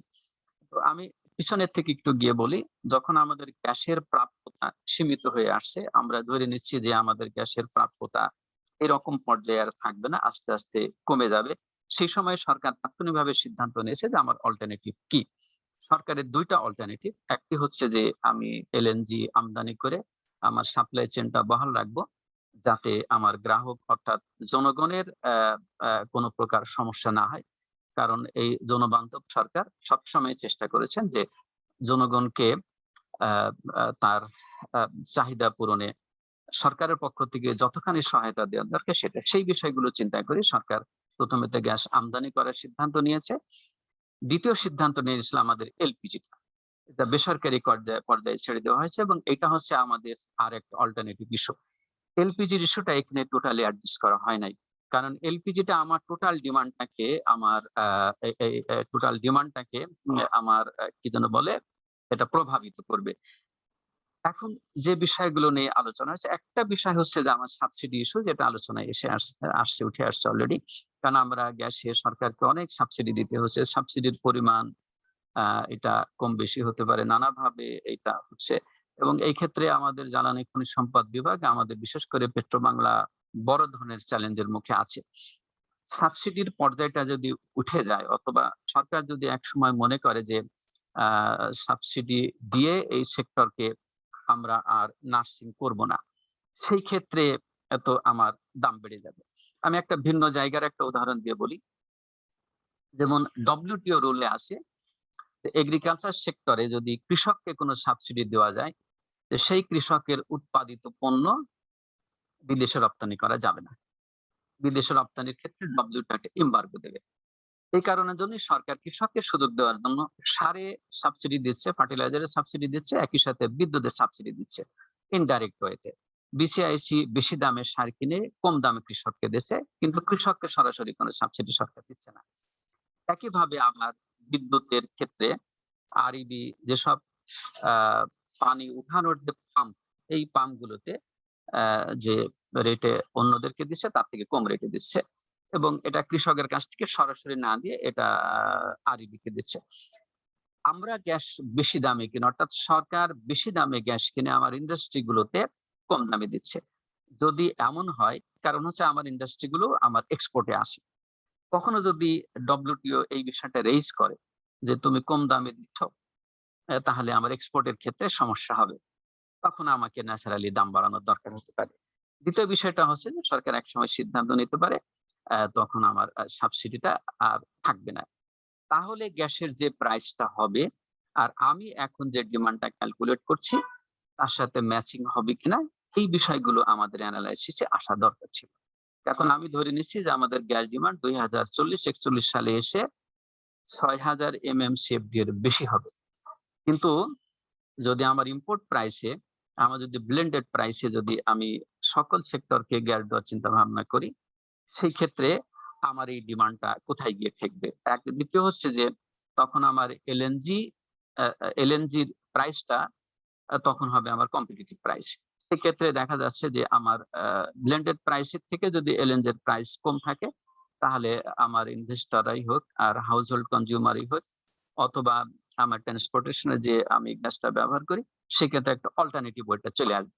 তখন আমার ডিমান্ডটা কোথায় গিয়ে ঠেকবে, এটা একটু আরেকটা বিষয় আমার কাছে মনে হয়েছে, সেটি হচ্ছে যে আমার ডেভেলপমেন্টের তো স্টেজ গুলো আছে। আমরা হয়তো এখন ধরে নিচ্ছি যে আমার হয়তো 7% বা 6% হয়তো গ্রোথ আছে, কিন্তু গ্রোথটা একটা পর্যায়ে যাওয়ার পরে তখন আর গ্রোথের এই পার্সেন্টেজ থাকবে না। কেননা আমরা যখন দৌড়ানো স্টার্ট করি, একই গতিতে পুরোটা দৌড়াতে পারি না। এক সময় গিয়ে আমার গতিটা, বৃদ্ধিটা কমে যায় এবং এই বৃদ্ধির হারটাও কমে যায়। এখন ডেভেলপ কান্ট্রিতে যদি ওদের জিডিপি গ্রোথ যদি নেগেটিভ না হয়, তাহলে ওরা খুশি। আর আমরা খুশি হওয়ার জন্য আমরা 7-8% এর আমরা টার্গেট নিয়ে থাকি। তাহলে যদি হয় আমার একটা পর্যায়ে গিয়ে হয়তো 30-এর পরে গিয়ে আমার হয়তো উন্নয়নের গতিধারাটা হয়তো একটা পর্যায়ে গিয়ে থেমে যাবে, গ্রোথ রেটটা হয়তো ওইভাবে হবে না। আমি এখন যে ডিমান্ড প্রজেকশন যে আমি দিচ্ছি, যেটা আমি প্রাক্কলন যেটা করছি, সেটা আদৌ থাকবে কিনা, যার ফলে আমার প্ল্যানিং গুলো হবে সব বিষয়গুলো স্যাটিসফাই করে। এই বিষয়গুলো স্যাটিসফাই না করে যদি আমি প্ল্যানিংটা করি, এক সময় হয়তো আমার প্ল্যানিংটা ভুল হবে। পেপারে এই বিষয়গুলো যদি ইনক্লুডেড হতো, তাহলে আমার মনে হয় যে আরো আরো সুন্দর হতো। অত্যন্ত সুন্দর হয়েছে। তা আমি বলবো যে এই বিষয়গুলো আমাদের পরিপূর্ণতার জন্য আমাদের দরকার ছিল। আমরা এখন দেখতেছি যে আমাদের গ্লোবাল কনটেক্সটে পার ক্যাপিটা এনার্জি কনজাম্পশন আমার গ্লোবাল স্ট্যান্ডার্ড ঠিক তুলনায় আমার অনলি 15% আমরা আছি। একসময় হয়তো বেড়ে যাবে, এটা ঠিক আছে। কিন্তু যদি আমার রিনিউয়েবল এনার্জির রেশিওটা যদি বেড়ে যায়, তখন কিন্তু আমার হাইড্রোকার্বনের রেশিওটা আমার কমে যাবে। তাহলে আমার কি হবে? এই বিষয়গুলো কিন্তু আমাদের আনা দরকার ছিল। আমার মনে হয় একটা পেপার খুবই সুন্দর হয়েছে। আরো বিষয়গুলো যদি আসতো তাহলে ভালো হইতো। আমাদের সভাপতি মহোদয় ইতিমধ্যে আমাদেরকে সতর্কতা বাণী দিয়েছেন যে অনেকেই আলোচনায় আসবে, যারা ওপেন ডিসকাশনে আসতে চান তাদের কথাগুলো শুনবে এবং আমরা সমৃদ্ধ হব। এবং সুন্দর একটা আলোচনায় আমারও কিছু কথা বলার সুযোগ পাওয়ার জন্য আমি আবারও কৃতজ্ঞতা এবং ধন্যবাদ জানাচ্ছি। এবং বিশেষ করে আমার এই সময়ের ভিতরে যাদের সাথে বিষয়গুলো শেয়ার করেছে এবং পরবর্তী আলোচনায় আমি যে প্রশ্নগুলো রেখে গেলাম, সেগুলোর কোনো জবাব আসলে আরো খুশি হব। সবার প্রতি আমার ধন্যবাদ, কৃতজ্ঞতা। জয় বাংলা, জয় বঙ্গবন্ধু, বাংলাদেশ চিরজীবী হোক। আসসালামু আলাইকুম। ধন্যবাদ জনাব শের আলী, আপনার আলোচনা এ পর্যন্ত আজকে উপস্থাপিত বিষয়ের একটি সামারি উপস্থাপনার মতো হয়েছে। খুব সুন্দর, আপনি নেগেটিভ সাইডগুলো সুন্দরভাবে উপস্থাপন করেছেন, ডিমান্ড ফোকাসের উপর গুরুত্ব আরোপ করেছেন। আমি শেষে আমাদের কিনোট স্পিকারকে একটু দু একটা পয়েন্ট এ ব্যাপারে এবং অন্যান্য আলোচকের যে প্রশ্নগুলো আসবে কিছু বলার জন্য একটু ফ্লোর দিব সব শেষে। এবং আজকে র্যাপোর্টিয়ার্স রিপোর্টে এই প্রশ্নগুলো উত্তরগুলো যাতে আসে, আপনি একটু কষ্ট করে আপনার কাছে সম্ভাব্য যে ডাটাগুলো আছে সেগুলো আমাদেরকে সরবরাহ করবেন। আমি ধন্যবাদ জানাচ্ছি আলোচক জনাব মোহাম্মদ শের আলীকে। এ ব্যাপারে আমাদের ব্যবস্থাপনার মূল যে কর্ণধার পেট্রোবাংলা চেয়ারম্যান নাজমুল আহসানকে আমি অনুরোধ জানাচ্ছি কিছু কমেন্ট করার জন্য। নাজমুল আহসান যুক্ত আছেন কি? ধন্যবাদ স্যার আপনাকে আমাকে সুযোগ দেওয়ার জন্য।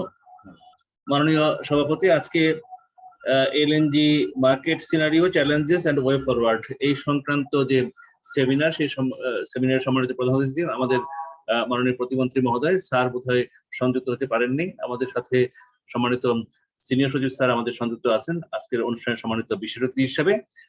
তো আমি দুই একটি বিষয় সম্পর্কে শুধু আলোকপাত করবো। ইতিমধ্যে অনেক আলোচনা হয়েছে, বিস্তারিত খুব বেশি আলোচনা না গেলেও চলবে। আমাদের জন্য সবচেয়ে বড় চ্যালেঞ্জ হয়ে দাঁড়িয়েছে এই সাম্প্রতিক সময়টি। আমাদের এর আগের যে সময়টি ছিল এলএনজি মার্কেটের জন্য, সেটি যে খুব মানে চ্যালেঞ্জের মধ্যে আমরা ছিলাম সেটি কিন্তু নয়। এলএনজি মার্কেট সিনারিওটা সাম্প্রতিক সময়ে বিগত 6 মাস বা তার কাছাকাছি সময়ের মধ্যেই আমরা আসলে বেশি চ্যালেঞ্জের মধ্যে বা সেই সময়টা আমরা ফেস করছি।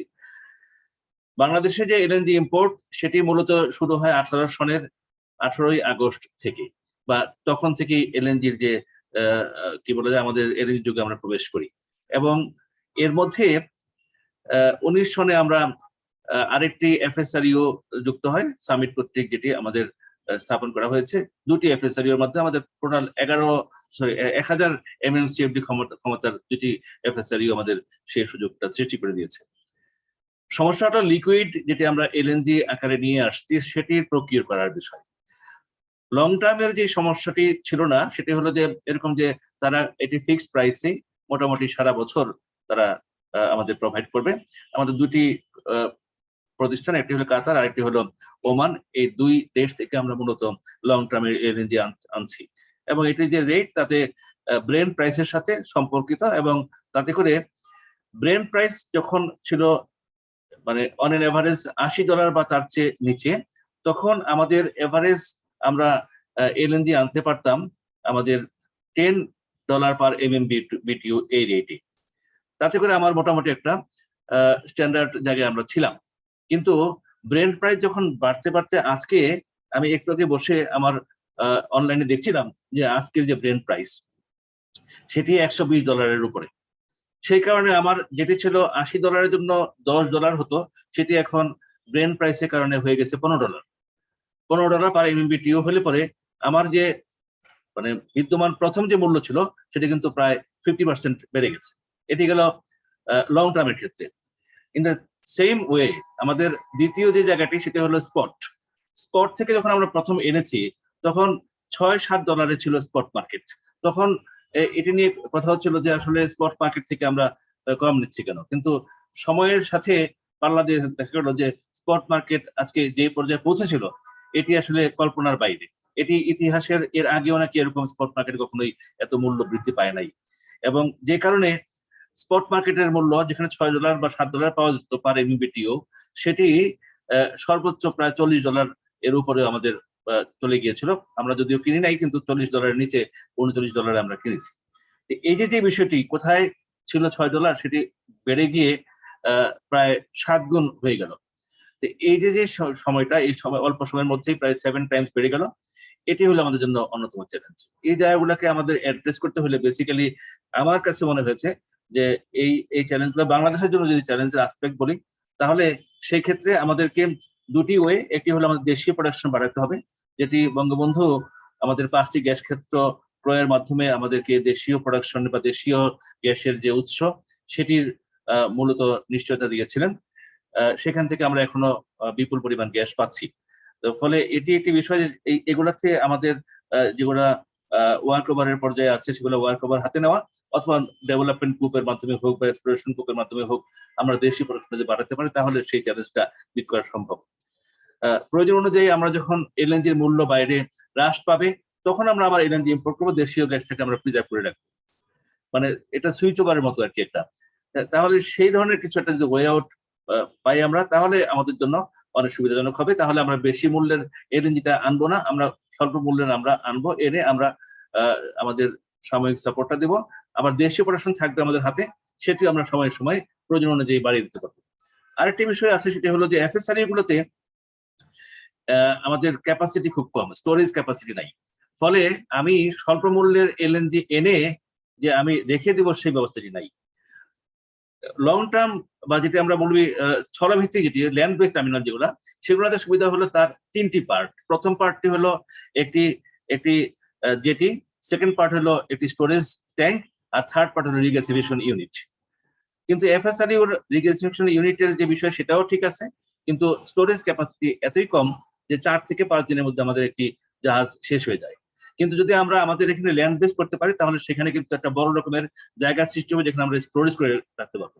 ফলে কম মূল্যে বা স্বল্প মূল্যে যখন মার্কেটে LNG পাবো তখন কিন্তু সেটি আমরা নিয়ে এসে আমাদের সেই স্টোরেজে রেখে দেবো।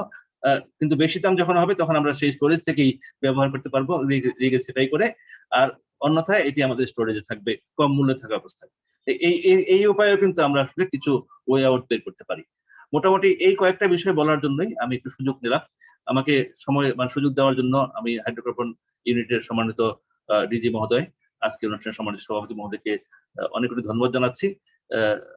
আজকে যে পেপার প্রেজেন্টেশন চমৎকার হয়েছে এবং এর সাথে যে আলোচনাটি হয়েছে সেটিও অত্যন্ত তথ্যবহুল ছিল। আমাদের সিনিয়র সচিব স্যার উদ্বোধন করেছেন যে বক্তব্য দিয়ে, সেখানেও কিন্তু স্যারের বক্তব্যে ইন এ নাটশেল সব বিষয়গুলো চলে আসছে। আমি সিনিয়র সচিব মহোদয়কে ধন্যবাদ জানাচ্ছি স্যারের মূল্যবান বক্তব্যের জন্য, এবং এই কথা বলে আমি শেষ করছি আমার বক্তব্য। ধন্যবাদ। ধন্যবাদ চেয়ারম্যান পেট্রো বাংলা মহোদয়। আপনার বক্তব্যে আমাদের চ্যালেঞ্জগুলো সুন্দর চলে এসেছে এবং আপনি উত্তরানোর জন্য বিভিন্ন পথ উল্লেখ করেছেন। এক্ষেত্রে উল্লেখযোগ্য হচ্ছে যে ল্যান্ড বেস স্টোরেজ ক্যাপাসিটি থাকে ল্যান্ড বেস টার্মিনালের ক্ষেত্রে, সুতরাং আমাদের এইটিকে আমরা যে ল্যান্ড বেস টার্মিনাল যেটা বানাবার উদ্যোগ নিয়েছি সেটি দ্রুত করা এবং যাতে ওটি পিছিয়ে না যায় শিডিউল থেকে, আমাদেরকে সে ব্যাপারে বিশেষ নজর দিতে হবে। আপনার বক্তব্য থেকে চলে এসেছে, ধন্যবাদ আপনাকে। এ পর্যায়ে আমাদের মাঝে যুক্ত আছেন সামিত কর্পোরেশন বেসরকারি উদ্যোক্তাদের মধ্যে অন্যতম সামিত কর্পোরেশনের সম্মানিত চেয়ারম্যান মোহাম্মদ আজিজ খান। আমি সবিনয় অনুরোধ জানাচ্ছি মোহাম্মদ আজিজ খান চেয়ারম্যান সামিত কর্পোরেশনকে কিছু কমেন্ট করার জন্য আজকের এই উপস্থাপিত সেমিনার টপিকের উপর। জনাব এমডি আজিজ খান। Assalamu alaikum সবাইকে। It's a great honor. It's a great honor for me to be able to join this very timely seminar. অনেক ধন্যবাদ আপনাদেরকে, অনেক ধন্যবাদ। বাংলাদেশের উন্নয়নে আমার মনে হয় সবচেয়ে বেশি কাজ করেছে পেট্রো বাংলা। যদিও Bangabandhu Sheikh Mujibur Rahman Shell oil company থেকে যখন গ্যাস ফিল্ডগুলো কিনে নেন এবং পেট্রো বাংলায় স্থাপন করেন, তখন থেকেই বাংলাদেশের যত উন্নয়ন ঘটেছে সেই উন্নয়নে পেট্রো বাংলা মুখ্য ভূমিকা পালন করেছে। আজকে সেই মুখ্য ভূমিকা আরো মুখ্য হচ্ছে, আরো বেশি মুখ্য হচ্ছে, কারণ বর্তমানে বাংলাদেশকে বিশ্ব বাজার থেকে এলএনজি ইম্পোর্ট করতে হচ্ছে এবং রূপান্তরিত প্রাকৃতিক গ্যাস এখন বোধহয় বাংলাদেশের সবচেয়ে বড় কোম্পানি হয়ে যাবে। এটা বিপিসির মতন হয়ে যেতে পারে, কারণ আমাদের যেহেতু আমাদের ইম্পোর্ট বাড়ছে এবং ডোমেস্টিক প্রোডাকশন কমছে, sooner or later RPGCL would perhaps become the largest company of the whole of Bangladesh. এমত অবস্থায় এই সেমিনার করে এই dissemination of this information was absolutely necessary and very important. আমি এখানে শুধুমাত্র এটুকুন বলতে চাই that the capacity building of RPGCL and Petro Bangla and the government's provisioning of capacities in terms of monetary capacity, subsidy বলেন, whether capital বলেন, manpower বলেন, training বলেন, প্রত্যেকটা জিনিসের জন্য এখন অতিরিক্ত প্রয়োজন এটা পেট্রো বাংলাকে দেওয়া এবং পেট্রো বাংলার মাধ্যমে আরপিজিসিএল কে দেওয়া। তাছাড়া আরেকটা কথা আসছে এখন যে আমরা দেখছি যে ব্রেন্টের দাম বাড়ছে। আমি নিজে মনে করি দ্যাট আমাদেরকে যদি সুযোগ দেওয়া হয়, আমরা বিশ্ববাজারের ভিতরে হেনরি হাব, আমেরিকার হেনরি হাব, যেটা নাকি শুধুমাত্র ডোমেস্টিক এলএনজির সাথে কানেক্টেড, তার পরের গুলো ট্রান্সপোর্টেশন, লিকুইফ্যাকশন, এটা ইন্টারন্যাশনাল কানেকশনের সাথে কানেক্টিভিটি, বাট এটা থেকে আনলে পরে আমাদের ডাইভার্সিফিকেশন দরকার। বর্তমানে এলএনজির এক্সপোর্ট মার্কেটের যে এরকম অবস্থা হয়েছে, একটা হলো দাম আর একটা হলো অ্যাভেলেবিলিটি। আমি মনে করি অ্যাভেলেবিলিটি নাই, তারপরে তো দামের ভিতরে আপনারা এখন পর্যন্ত স্পট থেকে কিনতে পেরেছেন, that is only because still 70% of the natural gas is coming from our own sources. এটা যদি না হয় বাংলাদেশের উন্নয়ন ব্যাহত হবে। কাজে আমাদেরকে এটাকে আরো ডাইভার্সিফাই করা প্রয়োজন। ব্রেন্টের সাথে স্লাইড, জেকেএম এবং হেনরি হাব 3 জায়গা থেকে ইম্পোর্ট করতে হবে বাংলাদেশে। আপনারা আমাদেরকে সুযোগ দিচ্ছেন, সামিটকে সুযোগ দিচ্ছেন, সেটার জন্য আমরা কৃতজ্ঞ এবং আমরা সম্পূর্ণভাবে চেষ্টা করব যে কিভাবে আপনাদের যে এক্সপেকটেশন আমাদের কাছে আছে সেই এক্সপেকটেশন অনুযায়ী আমরা কাজ করতে পারি। ল্যান্ড বেস টার্মিনালের ব্যাপারে আপনারা কিছু অ্যামেন্ডমেন্ট করেছেন, 5 মাস আরো সময় বাড়িয়ে দিয়েছেন, সেটা ঠিক আছে, কিন্তু আমার মনে হয় সেই অ্যামেন্ডমেন্টের সাথে আমি রিকোয়েস্ট করব, যেহেতু আমরা one of the participants, hopefully one of the participants, যে সেখানে ড্রেজিং এর কথাটা ক্লিয়ারিফাই করা হয় নাই যে আমাদের ড্রেজিং করতে হবে না। এখন পর্যন্ত যে আরএফপি বের হয়েছে, সেখানে আমাদেরকে ড্রেজিং করতে হবে। অতএব এটা ইপিসি কন্ট্রাক্টরকে দিলে পরে ওনারা যেই ভাবে ফিড করবেন, আপনারা সবাই ইঞ্জিনিয়ার, আপনারা জানেন সেই ফিডের ভিতরে সম্পূর্ণভাবে পরে চেঞ্জ হয়ে যাবে। কারণ এখন চিটাগং পোর্ট অথরিটি যখন ড্রেজিং করবে, সেটা আপনাদেরকে এখনই ঠিক করে দেওয়া উচিত আমাদেরকে, যে আপনারা ড্রেজ দিবেন, এবং আমাদের কি কি কাজ হবে সেটাকে কোয়ান্টিফাই এবং ক্লিয়ারিফাই করে না দিতে পারলে এটা অ্যাকচুয়ালি কোনো আরো সময় বেশি নিবে। কারণ আমরা একরকম ভাবে কাজ করব, পয়সা টয়সা খরচ করব, তারপরে দেখা যাবে যে আপনারা চিটাগং পোর্টের মাধ্যমে ড্রেজিং করিয়েছেন, আরো সময় অনেক বেশি লাগতেছে। আমার মতে এটা 5 মাসের জায়গায় আপনাদেরকে 1 বছর পিছিয়ে দেওয়া উচিত ছিল। কারণ এখন পর্যন্ত আমি নিজে ওখানে গিয়েছি, ওখানে এখন লবণ উৎপাদন হয়, সেই লবণ উৎপাদনের থেকে আপনাদেরকে জায়গা নিতে হবে, জায়গা নিয়ে ড্রেজিং করতে হবে, তারপরে আমাদেরকে জায়গা হ্যান্ড ওভার করতে হবে, তারপরে আমরা কাজ শুরু করতে পারবো, ইএসআইএ করতে হবে। এই সমস্ত জিনিস নিয়ে যদি একটু চিন্তা ভাবনা করে বর্তমানেই কতদিন সময় লাগবে এটা দিয়ে দিতে পারেন, তাহলে আমরা ওইভাবে কাজ করতে পারি। বর্তমানে বিশ্বে একটা আনপ্যারালাল ডিফিকাল্টিস চলছে। ইনফ্লেশন, এনার্জির উপরে সবচেয়ে বেশি অসুবিধা। সেই প্রেক্ষাপটে আমাদেরকে চিন্তা ভাবনা করে আগাতে হবে। একচোটে হঠাৎ করে একটা বললাম, তারপরে আবার কয়েকদিন পরে বদল, আরেক রকম না করে আপনারা যদি আরেকবার চিন্তা ভাবনা করে আমাদেরকে রিকোয়েস্ট ফর প্রপোজালটা এমন করে দেন, ওখানে এখন আপনারা বলেছেন ট্যাক্স দিতে হবে। তো যদি একটা $1 বিলিয়ন একটা ইন্ডাস্ট্রিতে ট্যাক্স দিতে হয়, তাহলে পরে 300 থেকে 350 মিলিয়ন ট্যাক্স দিতে হবে। তাহলে আমি 1.4 বিলিয়ন ডলারের উপরে ট্যারিফ ক্যালকুলেশন করব। পরে এই ট্যারিফ ক্যালকুলেশন করলে আপনাকে ট্যারিফটা দিতে হবে 20 বছর, আর ট্যাক্সটা নিচ্ছেন আজকে বাংলাদেশি টাকায় ট্যাক্স নিচ্ছেন, পরে ডলারে পেমেন্ট করছেন 20 বছর। এটা কোনো রিজনেবল ভাবে বাংলাদেশের আর্থিক উন্নয়নে কাজ করবে বলে আমার মনে হয় না। তো কাজে আমি হামলি সাবমিট করবো, আজকে 50 বছর ধরে আপনাদের সাথে আছি, এটা একটু দেখবেন। ট্যাক্সটা যদি না লাগে তাহলে পরে আপনাদের বাংলাদেশের জন্য একটু উন্নতি হবে আমাদের থেকে বেশি। এটা এই জন্য বলছি যে আমরা তো আপনাদের তখন 1.4 বিলিয়ন ডলারের উপরে ট্যারিফ নিব, আমার ট্যারিফের পার্সেন্টেজ বাড়বে, আমার ইনভেস্টমেন্ট পরিমাণও বাড়বে, আমার ট্যারিফের পার্সেন্টেজ রেভিনিউ বাড়বে। কিন্তু আপনি তো সেই রেভিনিউটা ডলারে দিবেন, আর প্রথমে কিছু ট্যাক্স পাবেন, সেই ট্যাক্সের উপরে ডলারে পেমেন্ট করবেন for the next few years. সেই জন্য প্লিজ ল্যান্ড বেস টার্মিনালটা যদি একটু দেখেন। গ্যাস আমদানির ব্যাপারে আপনাদের বর্তমান যে প্রেক্ষাপট, তাতে করে আমরা সামিটের থেকে আপনাদেরকে দিতে চাই। আমরা খুব কম মূল্য অফার করেছি বলে আমরা নিজেরা মনে করি, আমাদের অফার খুব কম্পিটিটিভ। তবুও বর্তমান প্রেক্ষাপটে সেই দামে আপনারা নিতে পারবেন কি পারবেন না সেটা আপনাদের ইচ্ছা, কিন্তু আপনারা যদি একটা সভরিন কন্ট্রাক্ট করেন, তাহলে আমরা সেই সভরিন কন্ট্রাক্ট যেই দামে হবে সেই দামে দিতে রাজি থাকবো। কারণ তাহলে পরে আপনাদের একটা বেঞ্চমার্ক হবে। আমাদের কাছে গ্যাস আছে, আমরা গ্যাস দিতে পারি, কিন্তু সেই গ্যাসের মূল্য কি হবে সেটা নির্ধারণ বর্তমান প্রেক্ষাপটে খুবই কঠিন হয়ে গেছে। প্রত্যেকদিন 10-20% আপ অ্যান্ড ডাউন করে।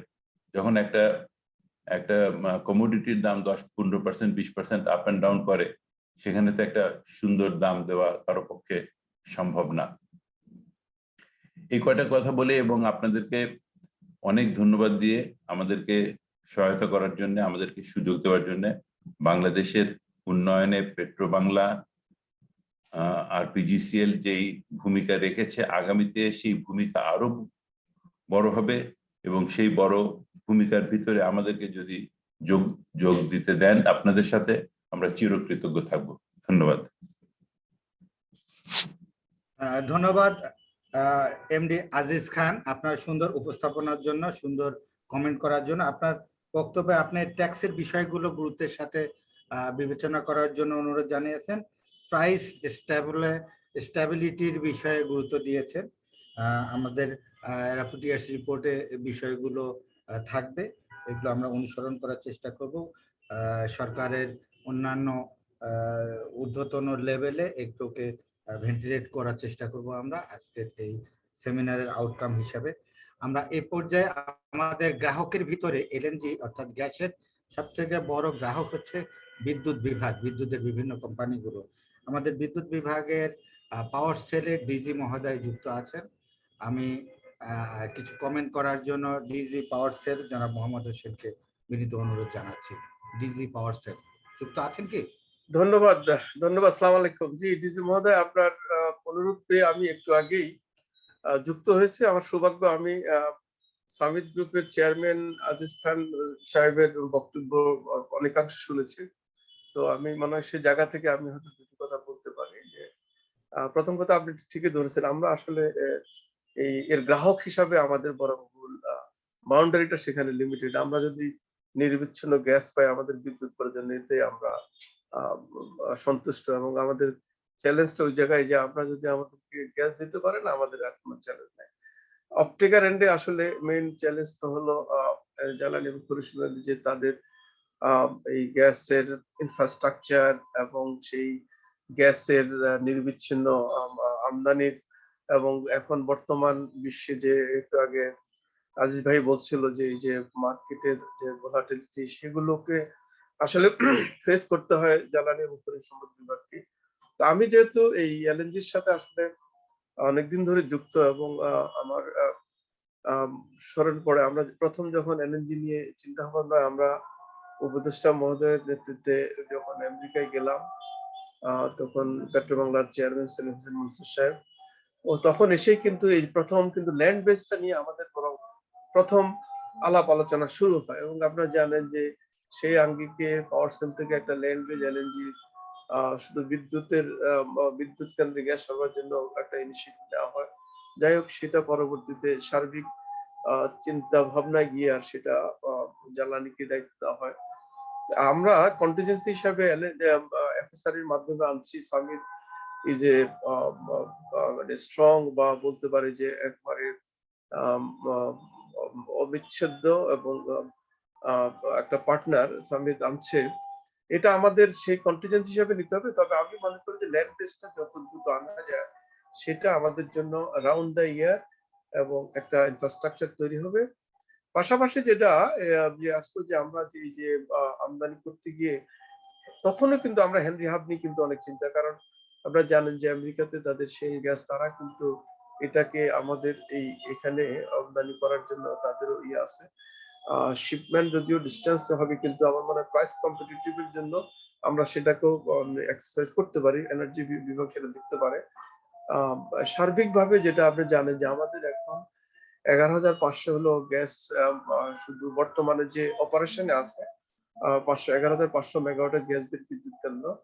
আমরা অ্যাভেলেবিলিটি ভিত্তি করে 5,000 সর্বোচ্চ 5,500 মেগাওয়াট উৎপাদন করতে পারি। আপনাদের কাছ থেকে 900 থেকে 1,000 গড়ে এরকমে সেফটি পাই, যেখানে আমাদের 1300 দরকার।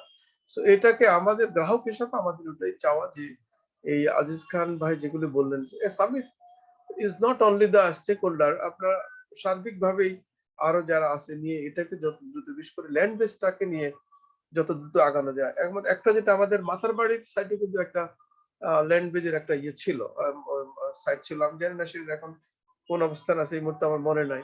সবকিছু মিলে আলটিমেটলি তো রাষ্ট্রের সরকারেরই একটা হবে, যেখানে করলে দ্রুত এবং সহজ হবে।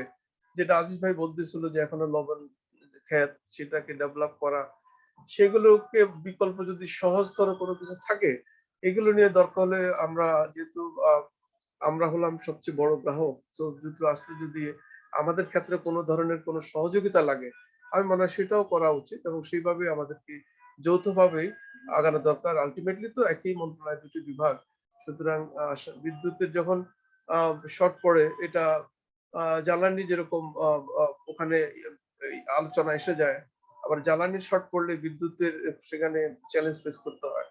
সবকিছু মিলে আমাদের একসাথে হ্যান্ড ইন হ্যান্ড কাজ করা দরকার। আমি মনে করি যে সেই আঙ্গিকে আমাদের চিন্তা করা দরকার। এই বলে আমি আমার এই সংক্ষিপ্ত মতামত শেষ করলাম। ধন্যবাদ সবাইকে। আসসালামু আলাইকুম। ধন্যবাদ আপনার কমেন্টের জন্য। নিরবিচ্ছিন্ন বিদ্যুতের জন্য নিরবিচ্ছিন্ন গ্যাস সরবরাহ চাই, এই আঙ্গিকেই আপনার আলোচনা সুন্দর হয়েছে। ধন্যবাদ মোহাম্মদ হোসেন, ডিজি পাওয়ার স্যার। আমি এ পর্যায়ে আমাদের পার্টিসিপেন্টদের মধ্য থেকে ডিজি বিপিআই সহ বিভিন্ন সংস্থা প্রধানগণ যুক্ত আছেন। সংস্থা প্রধানগণের মধ্যে আমাদের জ্বালানি বিভাগের সংস্থা প্রধান যিনি ভলান্টিয়ার করতে পারেন যে কেউ আলোচনায়, আমি অনুরোধ জানাচ্ছি সংস্থা প্রধানদের মধ্য থেকে কেউ যদি কোনো কমেন্ট, কোনো সাপ্লিমেন্ট যদি করতে চান।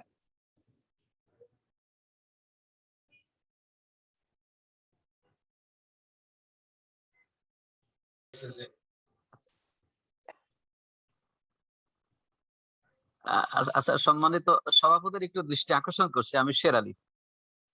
হ্যাঁ, ওই যে একটা হ্যাঁ, শব্দের, বলেন। আমাদের উপস্থাপক মহোদয় যদি একটা শব্দ একটু, যেমন আমাদের ওয়ে ফরওয়ার্ডের ভিতরে আছে কন্ট্রাক্টস টু বি স্যাংক্রোস্যাঙ্ক্ট, তো এই কথাটাকে একটু ইলাবোরেট যদি করেন ওনার বক্তব্যে, আমার জন্য একটু সুবিধা হতো। Okay, thank you. জি, থ্যাংক ইউ। আপনি স্পিকারে নিশ্চয়ই পয়েন্টে নিয়েছেন।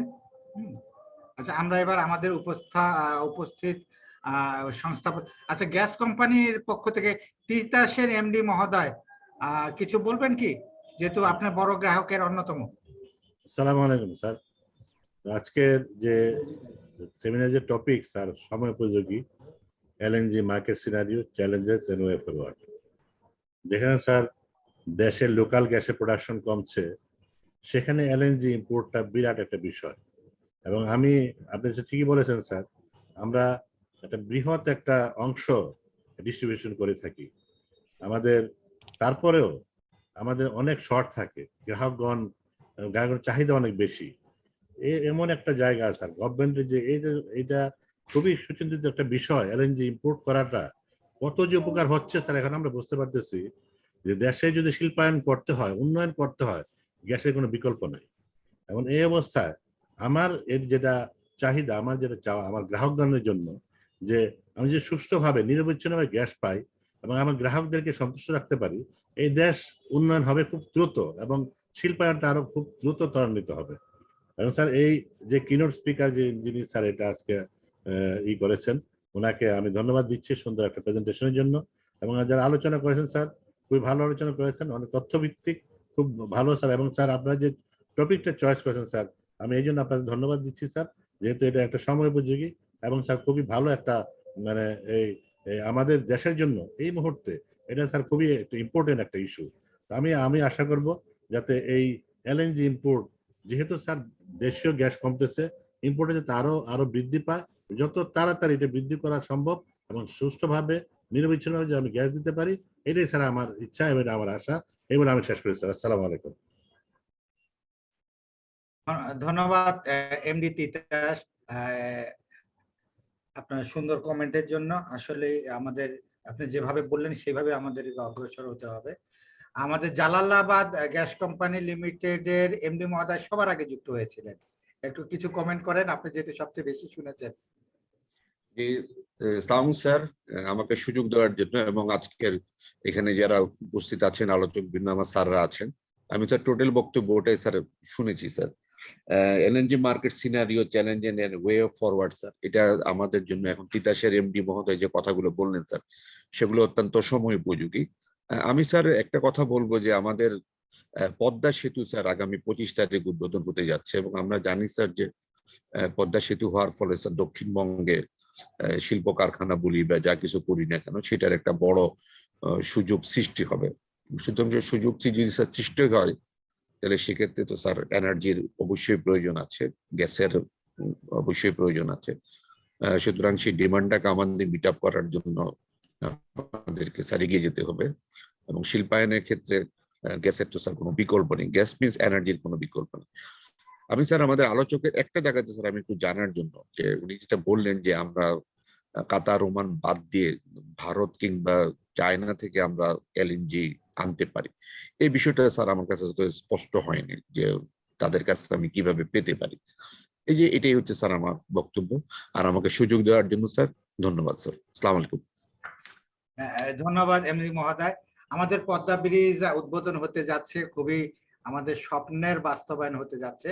আমাদের ওই এলাকার যে গ্যাস কোম্পানি, খুব সম্ভব সুন্দর বয়স গ্যাস কোম্পানি লিমিটেড, এমডি মহোদয় কি যুক্ত আছেন? জি স্যার, আসসালামু আলাইকুম স্যার। আপনি একটু আলোচনা করেন, আপনার ওখানে কিন্তু ডিমান্ড বাড়বে। জি স্যার। স্যার, আজকের এই সময় উপযোগী স্যার এলএনজি মার্কেট সিনারিও সংক্রান্ত আজকে এই যে সভায় স্যার আমাকে সুযোগ দানের জন্য স্যার আপনাকে আমি অসংখ্য ধন্যবাদ জানাচ্ছি। সুন্দরবন গ্যাস কোম্পানি দক্ষিণ অঞ্চলে একটি স্যার কোম্পানি। এই কোম্পানিটা স্যার ওখানে আমাদের অলরেডি স্যার খুলনা পর্যন্ত ন্যাশনাল গ্রিড লাইন তৈরি করা আছে স্যার পাইপলাইনের, এবং আমরা স্যার খুলনায় 3টি বড় বড় পাওয়ার প্ল্যান্টে পাইপলাইন সংযুক্ত করে রাখছি, কিন্তু আমাদের স্যার গ্যাসের স্বল্পতা এবং সীমাবদ্ধতা এবং প্রাপ্যতার নিরিখেই স্যার আমরা এখনো পর্যন্ত সেখানে সংযোগ গ্যাস সরবরাহ করতে পারিনি। তবে স্যার যেহেতু স্যার এলএনজির বিষয়টা আসছে স্যার, আজকে যদি এলএনজি মাধ্যমে দক্ষিণাঞ্চলে যদি স্যার গ্যাস সরবরাহ করা হয়, নিশ্চিত করা হয়, তাহলে স্যার আমি গ্যাস সরবরাহকারী কোম্পানি হিসাবে ওই অঞ্চলে যতগুলো স্যার প্রতিষ্ঠান আছে, গ্যাস ব্যবহারকারী যে বিদ্যুৎ পাওয়ার প্লান্ট এবং অন্যান্য যে স্যার বিসিকের ইকোনমিক জোনে যে প্রতিষ্ঠানগুলো থাকবে স্যার, তাদেরকে আমরা গ্যাস সরবরাহ করতে স্যার আমরা সম্ভব হব। স্যার আমাকে সুযোগ দানের জন্য স্যার আপনাকে অসংখ্য ধন্যবাদ। আসসালামু আলাইকুম স্যার। ধন্যবাদ। আমাদের বগুড়া থেকে সৈয়দপুর পর্যন্ত 36 ইঞ্চি ডায়ামিটারের পাইপলাইন বসানো হচ্ছে, জিটিসিএল করছে। জিটিসিএল এনার্জি মার্কেটিং এর অ্যাক্টিভিটিসের সাথে জিটিসিএল ওতপ্রোতভাবে জড়িত। এমডি জিটিসিএল ম্যাডাম যুক্ত আছেন কি?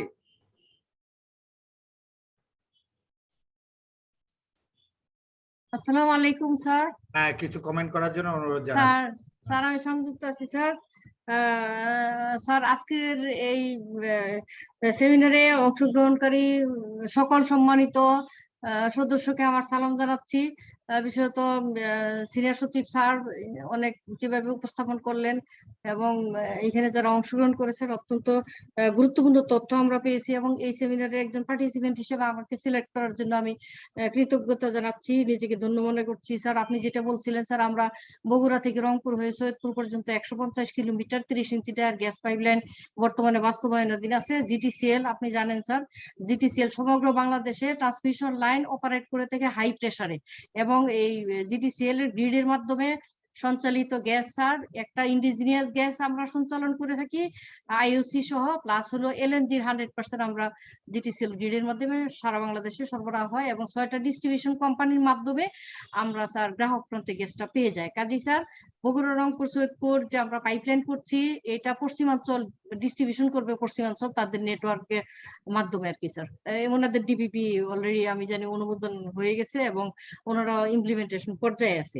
আর স্যার এটা বর্তমানে আমরা আজকে যে সেমিনারটা sir LNG market scenario challenges and way forward, এটা অত্যন্ত যুগোপযোগী একটা স্যার সেমিনার যেটা স্যার এটা নিয়ে আরো ফার্দার হইতে পারে স্যার, সেমিনার আরো ফার্দার আরো অনেক সেমিনার হইতে পারে।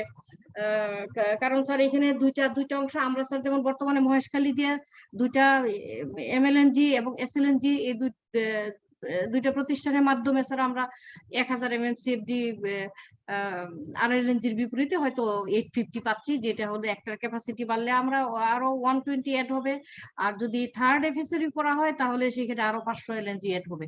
কিন্তু তারপরেও আমাদের যে টোটাল ডিমান্ড 6টা ডিস্ট্রিবিউশন এরিয়ার, এটা এখনই আমরা মিট হয়তো 500-600 আমরা ল্যাগিং এ থাকতেছি, এবং ডে টু ডে সেটা বেড়ে যাবে। তিতাস এমডি মহোদয় যেটা বললেন উনি যথার্থই বলেছেন।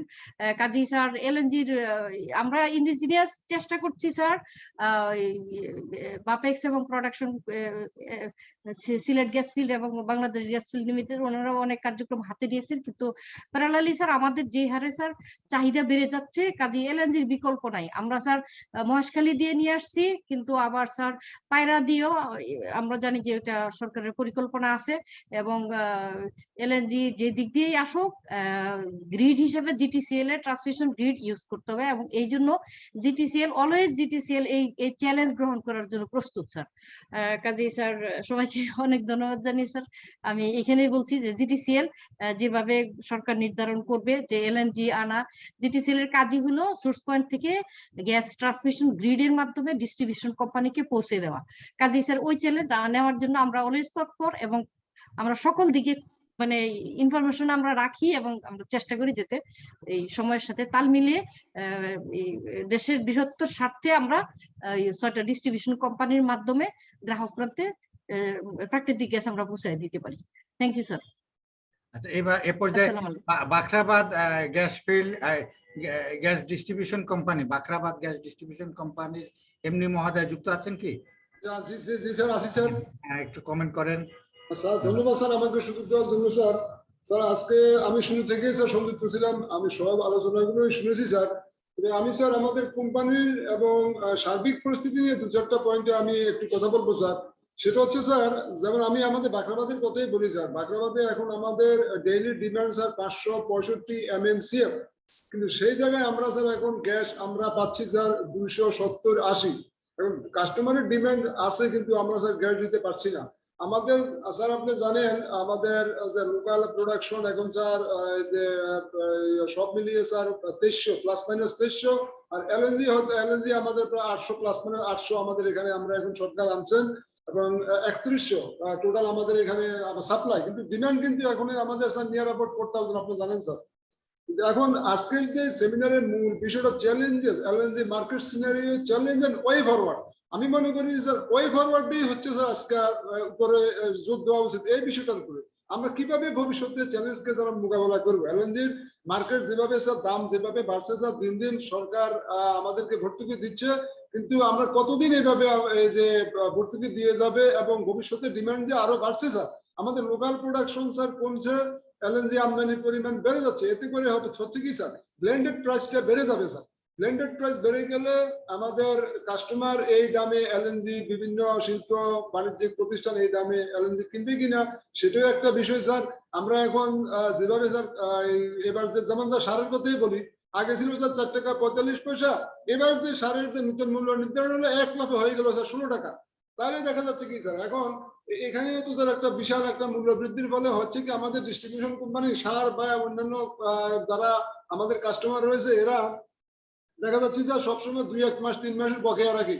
এখন সেটা নিয়েও আমাদের কিন্তু বিভিন্ন পর্যায়ে কথা শুনতে হয়। এখন সারের ক্ষেত্রে দেখা যাবে একটা প্রতিষ্ঠান যদি স্যার আগে আমাদের 30 কোটি টাকা বকেয়া রাখতো স্যার, এখন মূল্য 4 গুণ হওয়ার কারণে ওই সারের কাছে আমার বকেয়া পড়ে যাবে 120 কোটি টাকা। ওটাতেও কিন্তু স্যার আমাদের ডিস্ট্রিবিউশন কোম্পানি হিসাবে আমাদের একটা চাপ থাকবে, সরকারেরও একটা চাপ থাকবে স্যার। এখন যে ওয়ে ফরওয়ার্ড যেটা এখন স্যার এলএনজি আমদানির জন্য পেট্রোবাংলা চেয়ারম্যান স্যার যেটা বলেছেন, ওই স্যারের বক্তব্যটা আমার খুবই ভালো লেগেছে। এবং স্যার ল্যান্ড বেস যে টার্মিনাল গুলো হবে সেখানে স্যার আমাদের স্টোরেজ ক্যাপাসিটিকে যদি স্যার না বাড়ানো যায়, তাহলে স্যার আমাদের অদূর ভবিষ্যতে আমাদের লোকাল ডিমান্ড লোকাল প্রোডাকশন কমতে কমতে এক পর্যায়ে স্যার জিরোতে নেমে আসবে, এবং সম্পূর্ণভাবে আমরা এলএনজির উপরে আমরা ডিপেন্ডেন্ট হতে হবে। সেই ক্ষেত্রে স্যার আমাদের যদি স্টোরেজ ক্যাপাসিটি যদি না বাড়ানো যায়, তাহলে স্যার আমরা ভবিষ্যতে এলএনজির দাম যখন হঠাৎ করে স্যার বেড়ে যাবে, যেমন আজকে কিনোট প্রেজেন্টার দেখিয়েছেন আমরা $3.89 পার MMBTU থেকে স্যার যে কার্ড মার্কেটে $39 পর্যন্ত আমাদেরকে কিনতে হয়েছে। 1 লাফে স্যার এটা দেখেন স্যার অন্তত স্যার 10 গুণ বেড়ে গিয়েছে স্যার। সেই ক্ষেত্রে যদি আমাদের যদি স্টোরেজ ক্যাপাসিটি যদি আমাদের বাড়ানো যায়, সেক্ষেত্রে আমরা এই ধরনের পরিস্থিতিতে আমরা আমাদের রিজার্ভ থেকে যদি স্যার আমরা সেখানে সাপ্লাই দিতে পারি, সরকারের বৈদেশিক মুদ্রা সাশ্রয় হবে এবং আমাদের ইন্ডাস্ট্রিগুলো স্মুথলি রান করতে পারবে। এটা হচ্ছে স্যার আমাদের আজকে আমার যেটা ব্যক্তিগত অভিমত এবং আমার যা ফিলিংস আজকের সকলের বক্তব্য শুনে। ধন্যবাদ স্যার। হ্যাঁ, ধন্যবাদ এমডি বাখরাবাদ। আমাদের নিজস্ব উৎপাদন এটিও চলমান রাখতে হবে, বাড়াতে হবে। বাফেক্সের এমডি মহোদয় কি যুক্ত আছেন? স্যার আমি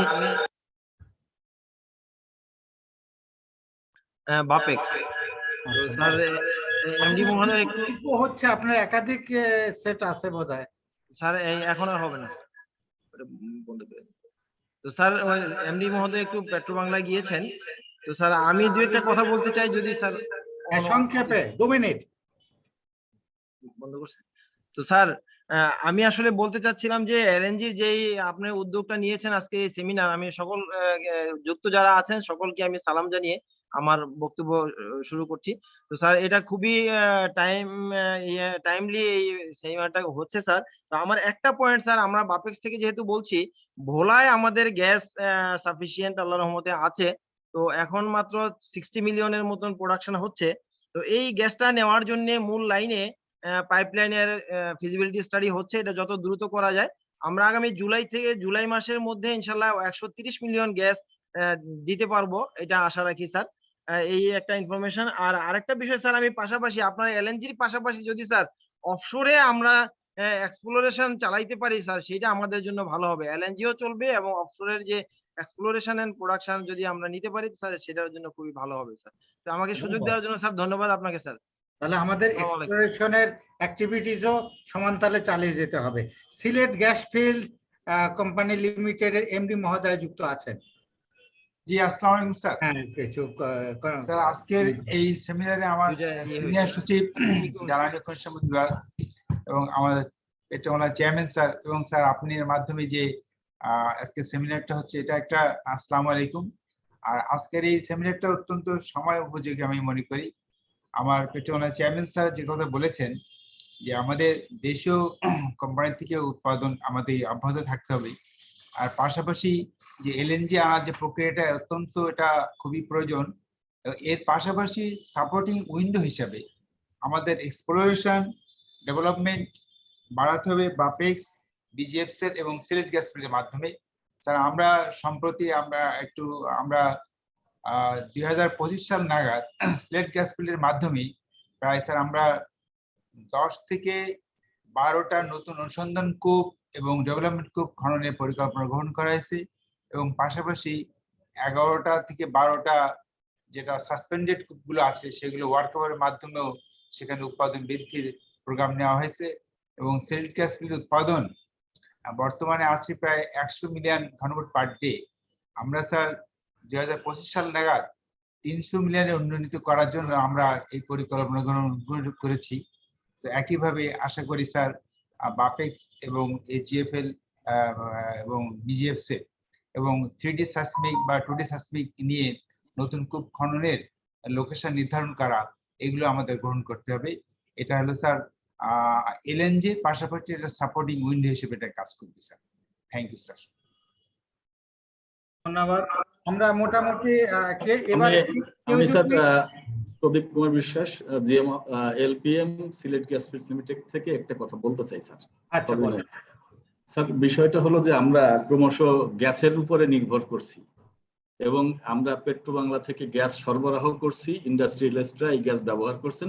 গ্যাসের পরিবর্তে আমরা এলএনজির কথা বলছি, কিন্তু গ্যাস ছাড়াও ইন্ডাস্ট্রিয়ালিস্টরা অন্যান্য যে বিদ্যুৎ উৎপাদনে ফার্নেস অয়েল বা ডিজেল অয়েল যেটা ব্যবহার করা হতো, সেই ধরনের পাওয়ার জেনারেশন সিস্টেম আনলে গ্যাস নির্ভরতাও কমতে পারে স্যার। আমার মনে হয় এই বিষয়টাও একটু পাশাপাশি স্টাডি করা যেতে পারে।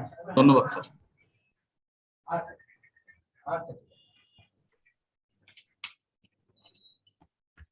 হ্যাঁ, থ্যাংক ইউ। হ্যাঁ, নিশ্চয়ই। আমরা তো তবে যেটি আর্থিকভাবে ভায়াবল, আমাদেরকে তো এক ধাপ সেদিকে এগোতে হবে। এখন একটু মার্কেটটা ভলাটাইল হয়ে গেছে, কিন্তু তারপরেও বিদ্যুৎ উৎপাদনের ক্ষেত্রে ডিজেলের থেকে ফার্নেস অয়েলের ক্ষেত্রে অনেক কম খরচ পড়ে গ্যাস দিয়ে বিদ্যুৎ উৎপাদন করলে, যার জন্য আমাদেরকে এটি বেসলাইন ধরে এটি 1 নাম্বার জ্বালানি, প্রাথমিক জ্বালানির 1 নাম্বার জ্বালানি। কয়লা যদিও এরও আগে কয়লা, কিন্তু কয়লা তো পরিবেশ বান্ধব না, কাজে গ্যাসটাই কিন্তু তুলনামূলকভাবে পরিবেশ বান্ধব এবং আমাদের টপ প্রায়োরিটি। কাজে এইটি আমাদের। আমি এমডি বিজিএফসিএল বলছিলাম। হ্যাঁ বলেন এমডি মহোদয়। বন্ধ করেন। জরুরি ভিত্তিতে স্যার এটা করা উচিত।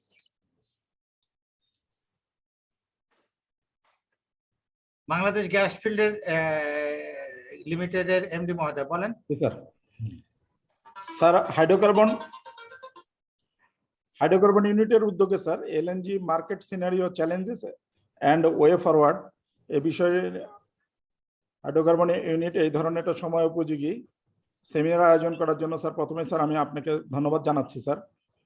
এবং আমি স্যার আমাদের এই এলএনজির পাশাপাশি আমাদের দেশীয় উৎপাদন, বিশেষ করে আপনি জানেন স্যার যে তিতাস গ্যাস ক্ষেত্র বাংলাদেশের সবচেয়ে বড় গ্যাস ক্ষেত্র দেশীয় কোম্পানিগুলোর মধ্যে। এবং আমরা স্যার ইতিমধ্যে 11টি ওয়েল, 4টি ড্রিলিং এবং 7টি ওয়ার্ক ওভার প্রজেক্ট হাতে নিয়েছি। এবং এটা 25 সালের মধ্যে আমরা একটা উল্লেখযোগ্য অংশ গ্যাস আমরা যুক্ত করব। আর তাছাড়া আমরা স্যার আরো অনুসন্ধানের জন্য, বিশেষ করে নতুন নতুন রিজার্ভ অনুসন্ধানের জন্য স্যার আমরা ডিপ ড্রিলিং এর প্রকল্প হাতে নিয়েছি।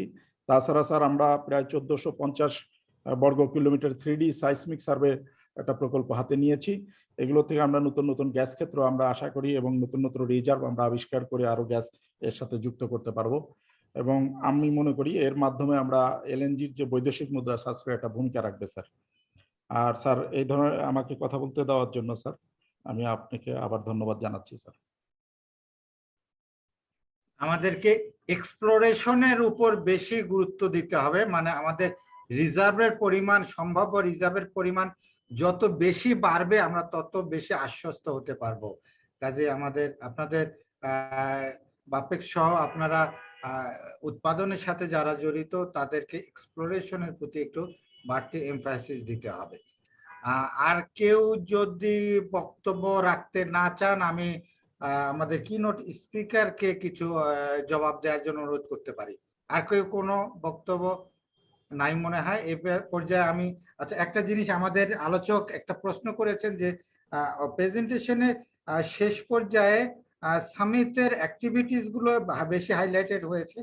আমরা আসলে এটা সামিটের অ্যাক্টিভিটিস কে হিসেবে ওইভাবে না দেখে আমরা প্রাইভেট সেক্টরের বর্ণনা, সামিট তো প্রাইভেট সেক্টরের হিসাবে আমাদের এই এলএনজি এর ব্যবস্থাপনায় যুক্ত হয়ে আছেন।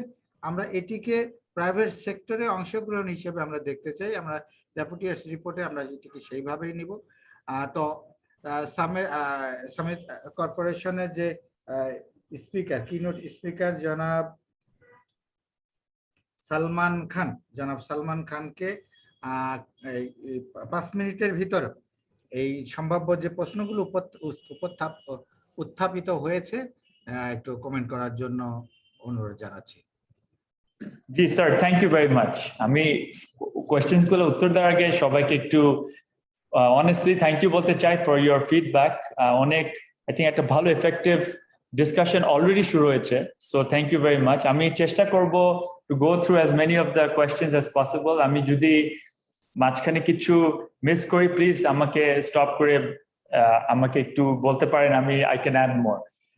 First of all, আমাদের honorable chairman has covered a lot of the points already. আমি তাও একটু অ্যাড করতে যদি পারি। First of all, একটা কোয়েশ্চেন এসেছিল I think আমাদের প্রেজেন্টেশনে ইন্ডিয়া আর চায়নার থেকে to buy from them, কিন্তু what I really meant was not instead of Qatar and Oman, in addition to Qatar and Oman, to buy from India and China. কারণ আমরা recently দেখেছি even মে মাসেও Indian Gujarat petroleum corporation এবং গেল India ওনারা spot supply cargoes কিনেছিল from Russian companies, and as you can imagine ওইটা অনেক ডিসকাউন্টেড প্রাইসে কিনেছে। এখন তো রাশিয়ান কোম্পানির সাথে অনেক জায়গায় স্যাংশনস আছে, so they have access to low quality LNG, low priced LNG. আমরা যদি এরকম ভাবে অ্যাড করতে পারি ইন্ডিয়া চাইনিজ কোম্পানিজদেরকে, then we have maybe a head start in the market. এটা আমার পয়েন্ট ছিল। একটা কোয়েশ্চেন ছিল contract and sacrosanct.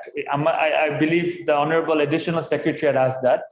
এটা আমি also notice করেছি আমাদের accelerate company Mr. Qazi Azim also mentioned. It's a general comment in the sense আমরা তো এখন অনেক long term contract sign করছি for supply, for FSRU, for land based terminals. আমরা সেল পারচেজ এগ্রিমেন্ট সাইন করছি for supply, terminal usage agreement and implementation agreement sign করছি for FSRU. এখান থেকে একটা সাইন কন্ট্রাক্টের থেকে not to deviate, whatever is signed it should be sacrosanct, meaning এই প্রিন্সিপালটা এত important that it cannot be interrupted with. পরে লেন্ডার্সের সাথে অসুবিধা হতে পারে, অ্যান্ড মানে ইন জেনারেল দেয়ার ইজ মানে বিদেশি সাপ্লায়ার্স যদি আমরা world-class suppliers চায়, then they will also expect the same contracts to be sacrosanct. আরেকটা কোয়েশ্চেন এসেছিল, আমরা এলপিজি কভার করিনি, সো আই থিঙ্ক আমাদের অল দ্য রেসপেক্টেড যারা আজকে ডিসকাশনে পার্টিসিপেট করেছে, we understand the importance of LNG, এবং এই টপিকটা যেহেতু এলএনজি নিয়ে, I decided not to cover LPG, and it should be noted that LPG cannot supplement LNG. কারণ LNG is used for industries like power plants, and আমাদের দেশে তো LPG based power plant নাই এখনো, এবং RLNG যেটা regasified LNG is used as gas raw materials to fertilizers. LPG তো more domestic and home products, so that's why আমি এভাবে bring up করি না LPG, I guess the topic of LPG.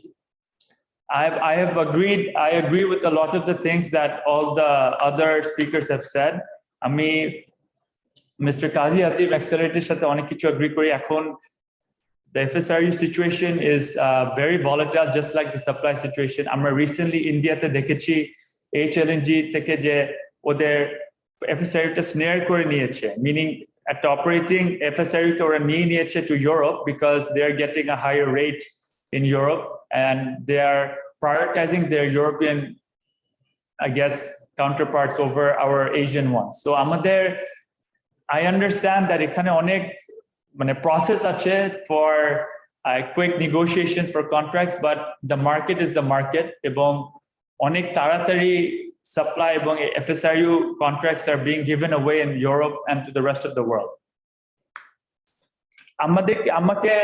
I think another question was আমরা তো high demand কেন দেখাচ্ছি for 2030. So we have actually taken the numbers from the gas sector master plan. ওখানে থেকে আমি একটা সিনারিও দেখিয়েছিলাম যেটা is the highest possible demand scenario.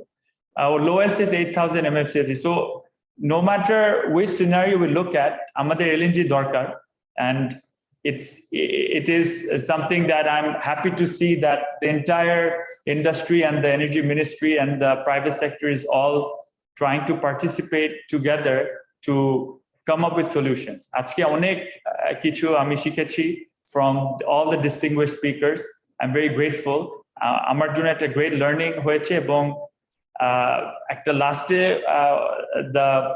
just to add that Summit ke actually আমরা ওভাবে highlight করিনি in the end. I just thought Summit is a big player of LNG in Bangladesh currently, and we hope to continue to be with RPGCL Petro Bangla to provide cost-effective solutions for energy security.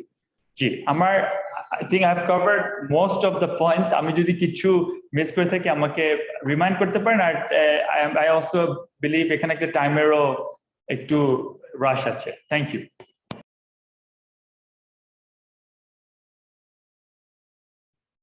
R additional কারো কোনো যদি প্রশ্ন থাকে keynote স্পিকারের কাছে উপস্থাপন করতে পারেন।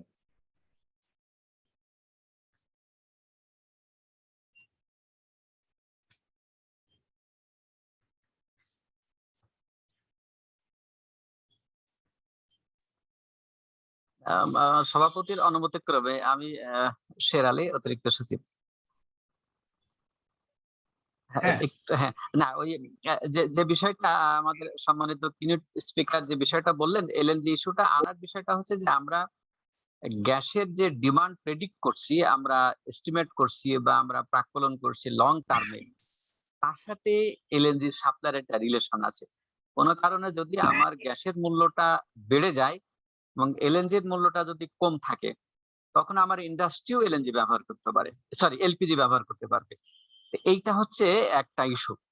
সেকেন্ড ইস্যু হচ্ছে যে আমরা ট্রান্সপোর্টেশনে যেটা আমরা সিএনজিটা দিচ্ছি, যদি আমার অটো গ্যাসের দামটা কম হয়ে যায়, তাহলে রাতারাতি আমার গ্রাহকরা সুইচ ওভার করবে। ইভেন আমার হাউস হোল্ড লেভেলেও আমরা দেখছি এখন রেটিকুলেটেড ওয়েতে আমার এলপিজি সাপ্লাই হচ্ছে। এইটা আদারওয়াইজ আসতে পারে। এখন এলপিজি বটলিং প্লান্ট ওনাররা আমাদের কাছে অনুমতি চাচ্ছে যে ইন্ডাস্ট্রিয়াল এরিয়াগুলোতে তার ইন্ডাস্ট্রিতে এলপিজি সাপ্লাই দেওয়ার মতো একটা অ্যারেঞ্জমেন্ট চাচ্ছে। আমি এই বিষয়টা টাচ করছি এই জন্যই যে যেহেতু এর অনেকটা অল্টারনেটিভ ইউজ, যার ফলে প্রাইসিংটা ইস্যু। যদি প্রাইসিংটা স্যাটিসফাইড হয় তাহলে এলপিজি প্রমোট করবে, তখন আমার ন্যাচারাল গ্যাসের ডিমান্ডটা হয়তো আমি এখন যা ক্যালকুলেট করছি সেটা নাও থাকতে পারে, বা যেটা প্রাক্কলন করছি সেটা নাও থাকতে পারে। এটা হচ্ছে আমার ইস্যু। ধন্যবাদ।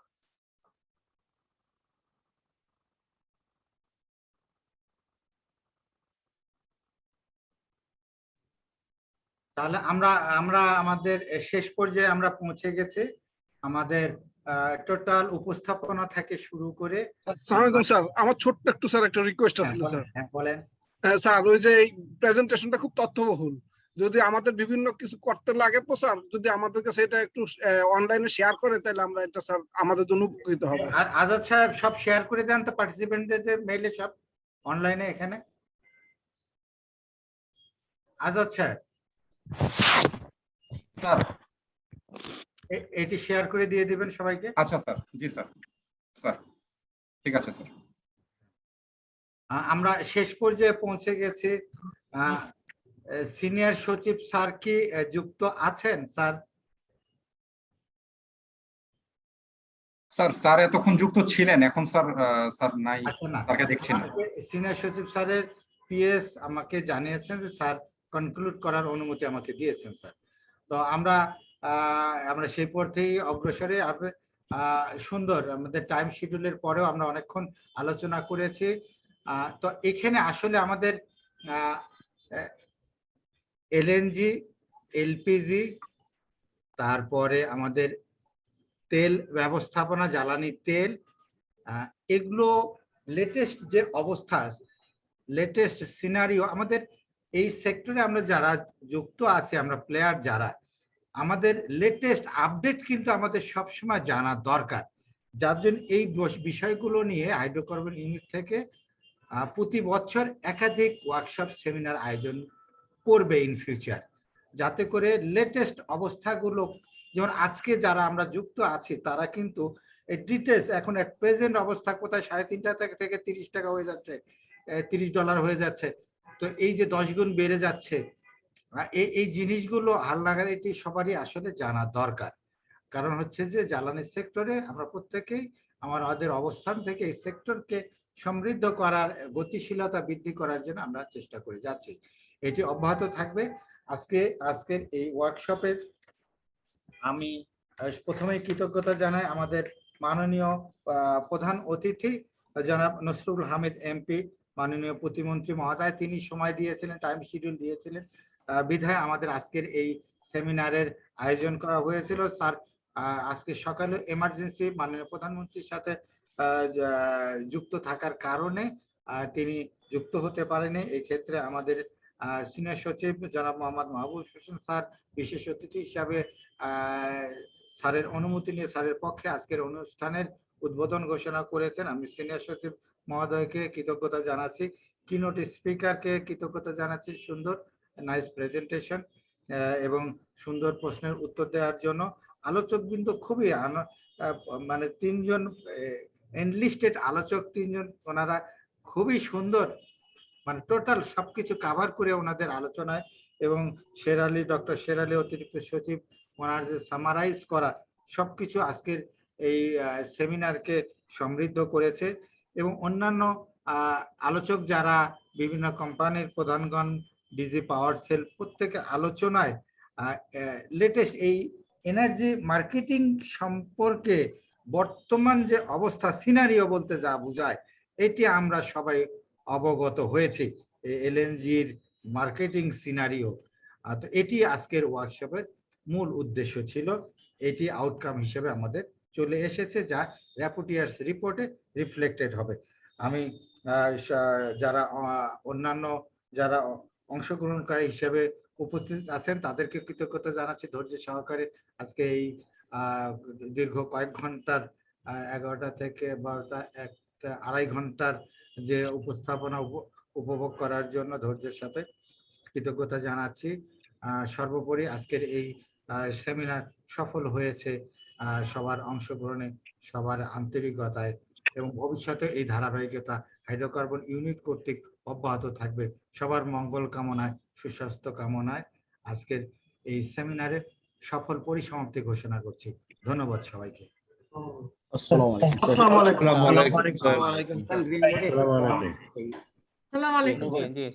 আলাইকুম। আসসালামু আলাইকুম। আসসালামু আলাইকুম। ওয়ালাইকুম আসসালাম।